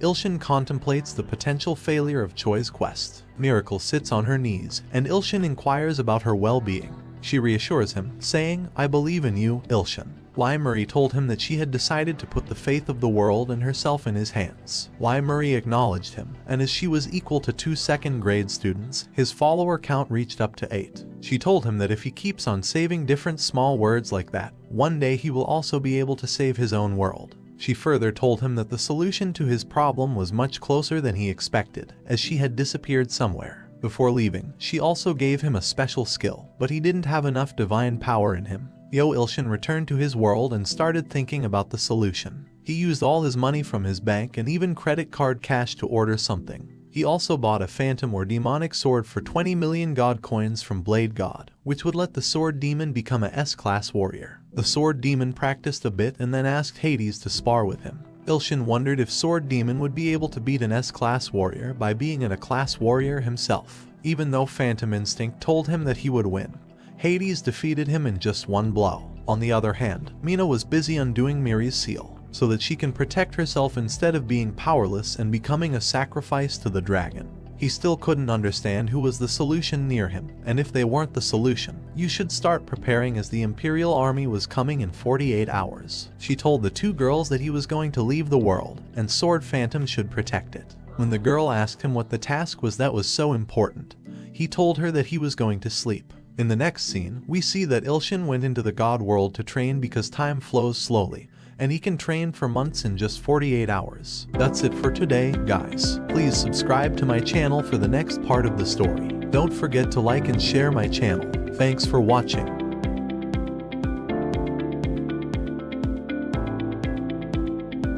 Ilshin assumed that the close place must be the hell training with the stalkers. He realizes that as the time flows very slowly in the dream, he can train for at least 3 months, while only 2 days will pass in the real world.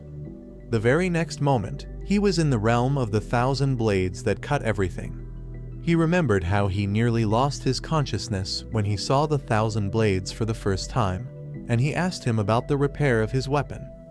To his disappointment, he learned that the blade was still undergoing restoration. Frustrated, he asked the 1,000 blades to give him a replacement sword to use. Being a greedy person, the 1,000 blades asked for a payment of 1,000,000 god coins in return for this favor. Ilshin angrily asks why the prices have been doubled as compared to last time. The 1,000 blade god simply says, "Don't borrow if you are broke." Ishin, having no other choice, paid him the money. But he was still skeptical about Blade God playing tricks on him to get more money. After receiving the payment, Blade God opened a big, bright rift in the sky, and a sword came out in front of Ilshin from the rift. As soon as the light died down, Ilshin was angry as fuck to notice that the sword given by the Blade God was just a simple wooden sword.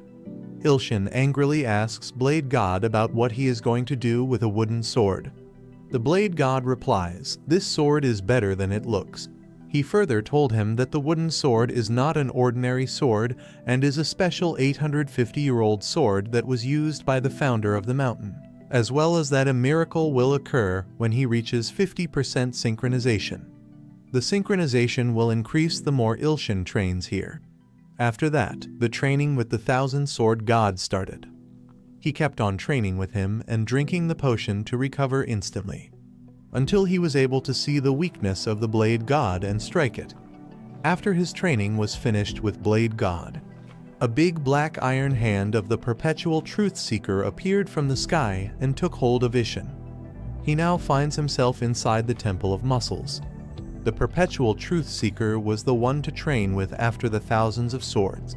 He went through harsh training, and his muscles grew so much that he even picked up 2 tons of weight to warm up later. In order to keep up with the muscle fatigue, he kept on drinking the potions. The very next was the soundless nightmare, as the synchronization rate kept on increasing slowly with the training. Now he was just 1% away from reaching the 50% synchronization threshold. But there is only 1 more minute remaining for his training. He tested his newly gained strength. The soundless nightmare was very happy with how rough he was treating her. But thanks to his last-minute struggle, he was finally able to reach 50% at the very last moment. The system notifies him that he can now directly intervene with his body on planet Antria. The system further notifies that his ranked followers' mentality and stamina will increase as a result of synchronization. The scene now shifts to the planet Antria, and the system notifies us that the first attack of the Imperial Army finally began, marking the start of the Holy War. The Queen Arachnid asked Beelzebub to take his fly army first and attack the castle. A very strange-looking humanoid mosquito appeared in front of her, took her command, and marched towards the castle with his army. The Ant Priestess looked at the size of the army and told her there were too many of them, and she couldn't stop them with her divine powers. Everyone in the castle was really scared to see the fly army approaching them when suddenly a portal opened up in the sky and a humongous-sized Ilshin appeared. He came with a huge supply of insect killer and used the god's crushing forefinger with telekinesis to press the nozzle of every spray can and spread it to the fly army, which acted as poison for them. The queen of the army was really annoyed to see that the army was trying to retreat. Once she realized that she couldn't convince them to fight him, she asked the mighty beast to lend her power. The mighty beast slapped his wings in such a way that all the insect killer gas started moving towards the castle. Ilshin has no choice but to use his telekinesis skill to make the gas disappear with the cans. He was really annoyed to see the beast, as all the money he used to buy the insect killer got wasted. The beast started feeding on his own people as a sacrifice to get even stronger. The queen asked the dragonfly army to move forward and attack him. As Ilshin was about to use his finger, he saw a huge army of flies moving towards him. Guys, I am not a homosexual, but Ilshin has a nice fat ass. Back to the story, before the dragonflies could come near him, he used the teachings of the perpetual truth seeker and turned his body into metal. His skin was so tough that not even a single mosquito was able to bite him, even though they tried to outnumber Ilshin. They couldn't do anything to him as he used his fire to burn all the dragonflies down. But in doing so, Ilshin had used up a lot of his divine power and started feeling a bit dizzy. The fire monster was glaring at him because he was using the same fire as his master. When the queen asked for the fire monster's help, he agreed. But the monster asked for another sacrifice of another 100 million people.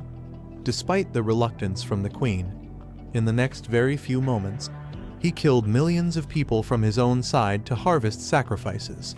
He got even bigger in size and rushed towards Ilshin to attack him.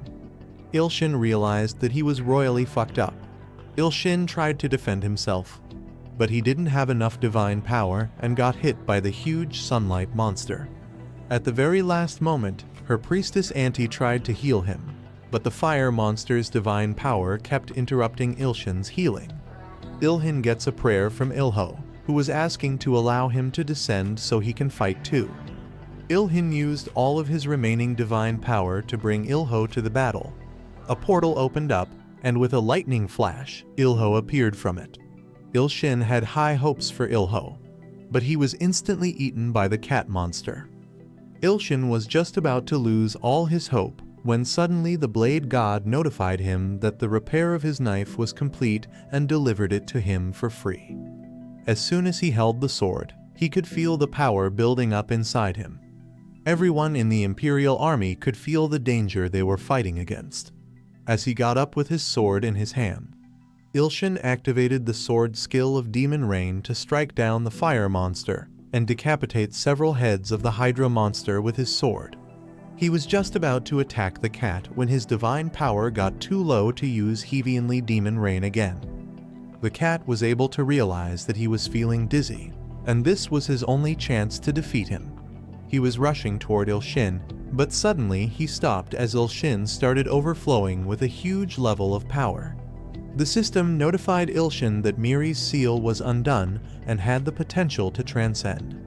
He realized that this was the miracle the thousands of swords were talking about. As he was about to attack the cat monster, he suddenly realized that the Hydra monster he slashed down before was standing behind him. The serpent laughed at his sword Kai and called it lowly, as if he had been blessed with immortality. But the sword started talking instead after hearing insults about his sword, and laughed at the serpent by telling him that he was already dead. Suddenly, the newly regenerated head turned to ash. Soon enough, other heads also started to turn to ash. The monster realizes that he has been cursed by the sword. The sword laughed and said, "A lowly insect like you cannot survive from the heavenly demon rains." The serpent was marked as a sacrifice by the system and got absorbed by Ilshin, and there was a huge boost of power in him. Suddenly, Ilshin felt a huge amount of blood lust from the sky, because the flying cat monster has already launched a sneak attack, while Ilshin was busy fighting with Hydra. As the fight between Ilshin and the tiger monster began, there was heavy tension in the air. As they were about to clash again, suddenly, the monster asked him to wait. He started falling to the ground as his stomach felt like it would just burst. Suddenly, Ilho burst open through the cat's stomach, as if the cat had eaten him before. Ilhin thanked Ilho for such a heroic comeback. The sword said to Ilho that Ilho was too good of a subordinate for him. Suddenly, Ilshin started wondering who the sword was. The sword called him a fool for not being able to figure it out by himself. He cleared his throat in a grand manner to say his name, but then stopped midway. The sword admits that he forgot who he was. As there was confusion in the air, suddenly the sun-like monster appeared again. His majority of the body was destroyed, so he asked Queen Arachnid to give him another sacrifice meal. While the Saintess only allowed him to take 100 million of them, he decided to take the whole 100 billion of them. After absorbing the sacrifice, he turned into a massive ball of fire. Ilshin was now a bit concerned to see the huge ball of fire. Ilho tried to throw a huge stone at the monster, but the stone melted instantly. The sword was in a completely different league, as he told them to just slay the monster with his inferior fire. Ilshin had no other option, so he decided to listen to what the sword was saying and slashed right through the monster. At first, it seemed like nothing happened, and the fire monster laughed at Ilshin for his weakness. But in the very next moment, the monster was in two halves. Ishin was a bit shocked to realize that he didn't lose his consciousness, unlike last time when he used the blade with his full power. Before he could take a breath of relief, another threatening problem was just above him as he looked up. In reality, there were two sun gods, but as they were fighting with each other for thousands of years, one of them was sealed in the fire. These monsters were the said sealed fire god. Ilshin was really disappointed, as he realized that he didn't defeat the sun god, but just unsealed the other one. Now he was in a very difficult position as he used up all his divine power in the last attack. He quickly started thinking of some way to get out of this situation. Then he suddenly saw the cat monster lying on the ground. He asked Ilho to sacrifice it to him and finally reached the sacrificing 10th class warrior threshold to get promoted to low-class evil god. He pointed his middle finger at the sun god to extinguish him, but it was still not enough to stop him. The combined attack started melting the castle as well, while the clash between both of them continued. Ilshin realized that, as the sun god was a high-tier god, he was still not enough to defeat him. Suddenly, a dark power appears in front of Ilshin. This power came from the skill-sharing link because, fortunately, Phantom was finally able to complete the mastery of the second demon form of the sword, which gave Ilshin another boost of strength. As Ilshin channeled his new skill in the sword to attack, the sword finally realized who it was. The sword spirit transformed into an old man with a very sinister aura. He confessed that he was the heavenly demon itself. My friends, what do you think? Who is this new motherfucker, and how much power up is this old man going to give to Ilshin? But that's it for today. Please subscribe and give a like for the next part. Thanks for watching.